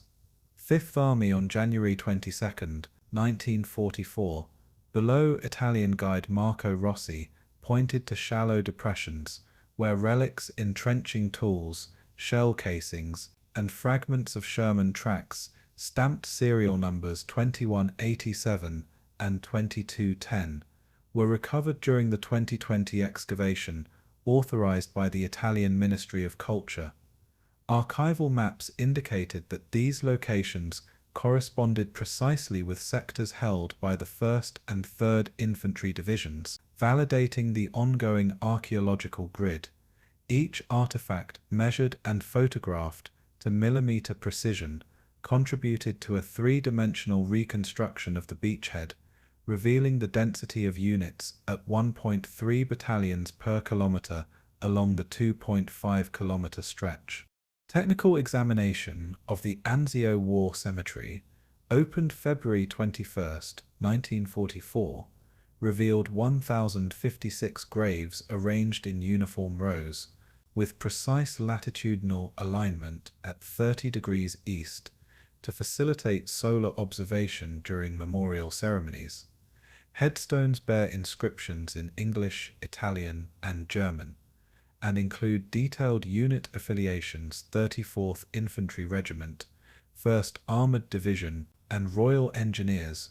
Red Cross records indicate that annual memorial attendance averages 5,000 visitors, a number that fluctuates depending on anniversary commemorations and diplomatic delegations. Preservation efforts documented in the 2021 report by the Commonwealth War Graves Commission include soil stabilization, automated irrigation systems to prevent erosion, and laser scanning of headstones to maintain legibility. These measures ensure that physical memory survives both environmental decay and generational detachment. Comparative memorial analysis places Anzio in the lineage of Verdun and Gallipoli. At Verdun, battlefield memorials focus on fortification remnants and trench networks, whereas Gallipoli emphasizes visitor pathways along defined ceremonial axes. Anzio, by contrast, blends preserved battlefield relics with a functional cemetery, reflecting an Allied emphasis on integrating tactical geography with human commemoration. Unlike the German defensive installations at Verdun, which remain largely intact as historical artifacts, Anzio's beachhead underwent partial dismantlement after 1944, allowing the site to serve as both memorial and living landscape. This dual function demonstrates divergent approaches. German memorial culture preserves static testimony, while Anzio provides active engagement for contemporary visitors. Field evidence from ongoing archaeological work reinforced these distinctions. Metal detectors and ground-penetrating radar revealed over 100 previously undocumented artifacts per hectare, ranging from fragmented M1 Garand rifles to unexploded Mk.AX mortar rounds. Excavation teams recorded precise measurements: average depth 15 centimeters, spacing between shells 4 to 5 meters, reflecting the density of entrenched fire positions during January 22 to June 5, 1944. These findings correlate directly with primary source maps, including the U.S. Army Center of Military History, MEX 142 operational sketches, confirming that areas of highest artifact density align with zones of greatest resistance. Such evidence allows historians to quantify battlefield intensity spatially, translating silence into measurable human endurance. Broader implications emerge when evaluating international heritage frameworks. UNESCO discussions in 2022 considered Anzio for potential war heritage designation, emphasizing its role in illustrating amphibious operation consequences, civilian disruption, and post-war commemoration practices. Metrics included over 32 documented memorials along the Lazio coast, annual attendance exceeding 15,000 collectively, and ongoing preservation programs totaling €1 million in funding. Analysts argued that, like Verdun and Gallipoli, Anzio's preserved landscape allows intergenerational understanding of both strategic and moral costs. The site's layered interpretation demonstrates that remembrance is not merely symbolic, but operationally instructive, guiding modern military ethics and civilian engagement alike. Additional evidence comes from oral histories collected by the Anzio Historical Society. Italian locals recall uncovering spent cartridges and shell fragments in their fields as children in the 1950s, storing them in jars marked by unit and date when identifiable. Veterans visiting in the 21st century provided accounts that correlated with GPS-tagged finds, confirming the accuracy of reconstructed troop movements. Such documentation offers a multi-temporal perspective, linking material remnants with human testimony, and reinforces comparative analysis with other memorialized battlefields, where artifact collection often complements narrative preservation. The combination of physical evidence and oral accounts transforms Anzio into a dynamic archive rather than a static monument. Human and operational consequences of these preservation efforts are profound. Visitors walking the dunes today encounter interpretive panels explaining casualty densities, 43,000 Allied and 40,000 Axis, while rusted holes and shallow trenches convey visceral understanding of human endurance under fire. Memorial ceremonies timed with the anniversary of the initial landing engage both locals and international delegations, fostering reflection on sacrifice across generations. The integration of archaeological precision, historical documentation, and community memory exemplifies how battlefield preservation balances educational purpose with reverence, ensuring that peace coexists with remembrance. Even as the Mediterranean sun illuminates Anzio's rolling dunes, the weight of history persists in every measured artifact, headstone, and documented narrative. Observers, from historians to casual tourists, confront the paradox of serene landscapes overlaying zones of extreme human suffering. The fields of silence offer both testimony and instruction, reinforcing lessons learned from command failures and human endurance alike. As attention shifts from physical preservation to ethical contemplation, the site frames the closing reflection of the campaign, that memory measured in meticulous detail and ceremonial observance carries the legacy of both conflict and peace. Anzio's dunes whisper across decades, preparing the transition into the epilogue of remembrance and stillness. June 14, 2025, Tyrrhenian coast near Anzio, Italy. Dawn light glinted off the calm waters as the camera drifted over the shoreline, tracing the contours where US Fifth Army and British X-Corps first met Axis resistance on January 22, 1944. Rusted hulls of M4A, 3 Sherman tanks, and M3 Lee vehicles lay half buried in sand, their serial numbers 2187, 2210, and 2245, still visible through peeling olive-drab paint. A coastal wind carried faint archival recordings of artillery barrages and infantry calls, sourced from the U.S. Army Signal Corps, layered atop the ambient surf. The beach itself measures 2.5 kilometers in width, and in 1944, each kilometer contained 3 Allied battalions at the landing's peak. Small dunes measuring between 30 and 70 centimeters in height once provided cover for engineers and stretcher parties, moving wounded to field hospitals. Technical analysis of battlefield aftermath shows total casualties at 43,000 Allied and 40,000 Axis, compiled from the U.S. Army Center of Military History, MC 142, after action reports. Wounded were treated in Naples, with Red Cross records documenting 36,000 patients over 6 months, including 2,300 amputations and 1,200 cases of severe frostbite. Archival diaries, such as those of Lieutenant Colonel Henry J. Hank Clark, detailed daily casualty movements, noting the coordination of 3 medical battalions and 2 surgical field hospitals. Damage assessments of armored losses recorded 85% of M4 Shermans operational within 24 hours of landing, compared to 45% for Italian M13/40S, repurposed by German Panzergrenadier units. These metrics demonstrate both the human and material cost of maintaining a foothold under continuous enemy fire. Comparative perspective illustrates contrasting approaches to remembrance between Anzio and Normandy. Normandy memorialized primarily through Omaha and Utah beaches, emphasizes strategic victory with museums and preserved bunkers, whereas Anzio foregrounds endurance and sacrifice over tactical success.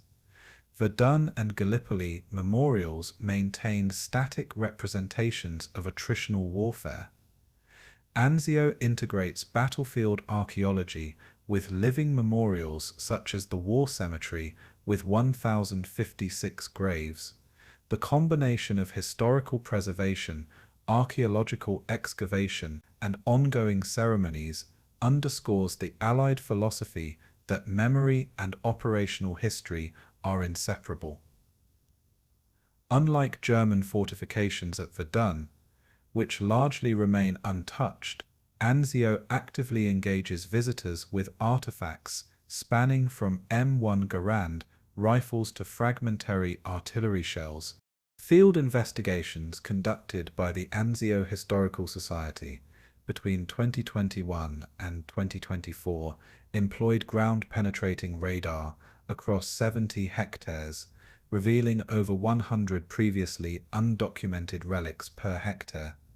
Each find was measured to the nearest millimeter, catalogued with unit identification when discernible, and photographed for digital preservation. Archival cross-referencing with MC 142 maps confirmed that areas of highest artifact density corresponded to 1st and 3rd Infantry Division positions, reflecting zones of sustained resistance. Coastal erosion and modern construction reduced certain sectors by 20%, yet automated soil stabilization and laser scanning ensured artifact integrity. These efforts translate silence into quantifiable evidence, demonstrating the operational intensity of the January through June 1944 beachhead. Broader implications emerge when considering symbolic legacy. Annual memorial services draw over 5,000 visitors, including descendants of veterans, local Italian officials, and international delegations. Diaries and letters, including Private William H. Brown's January 29, 1944 entry, recount endurance under fire, documenting how units rationed food and water while repairing 50-kilogram field mortars in sub-zero conditions. The site's UNESCO discussions in 2022 emphasized the cultural significance of battlefield memory, aligning Anzio with globally recognized war heritage sites. Endurance is quantified not only in military metrics, but in intergenerational participation and ritual, reflecting a continuity between history and lived experience. Additional evidence comes from cross-generational oral histories. Italian locals recall unearthing shell fragments and machine gun cartridges in the 1950s, while 21st century veterans corroborate unit positions and engagement intensity. These accounts were compiled alongside digital GIS mapping, producing interactive reconstructions of the battlefield. The integration of human memory and material analysis provides comparative insight. Whereas Normandy focuses on operational achievement, Anzio foregrounds human perseverance, bridging psychological and physical dimensions of war. Such methodology transforms the coastline into an archive where silence carries the weight of both history and remembrance. Human and operational consequences are embedded in daily memorial practices. Headstone maintenance, dune stabilization, and guided tours convey the duality of endurance and loss, teaching lessons in courage and resilience. Observers witness the echo of archival artillery and infantry chatter against modern waves, a layering that conveys operational reality without dramatization.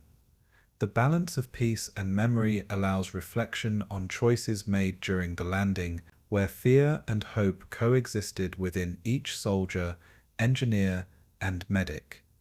Anzio exemplifies how historical landscapes preserve both tactical and moral narratives. As dawn rises over the Tyrrhenian Sea, the camera lingers on rippling waves, rusted tank hulks, and headstones aligned with geometric precision.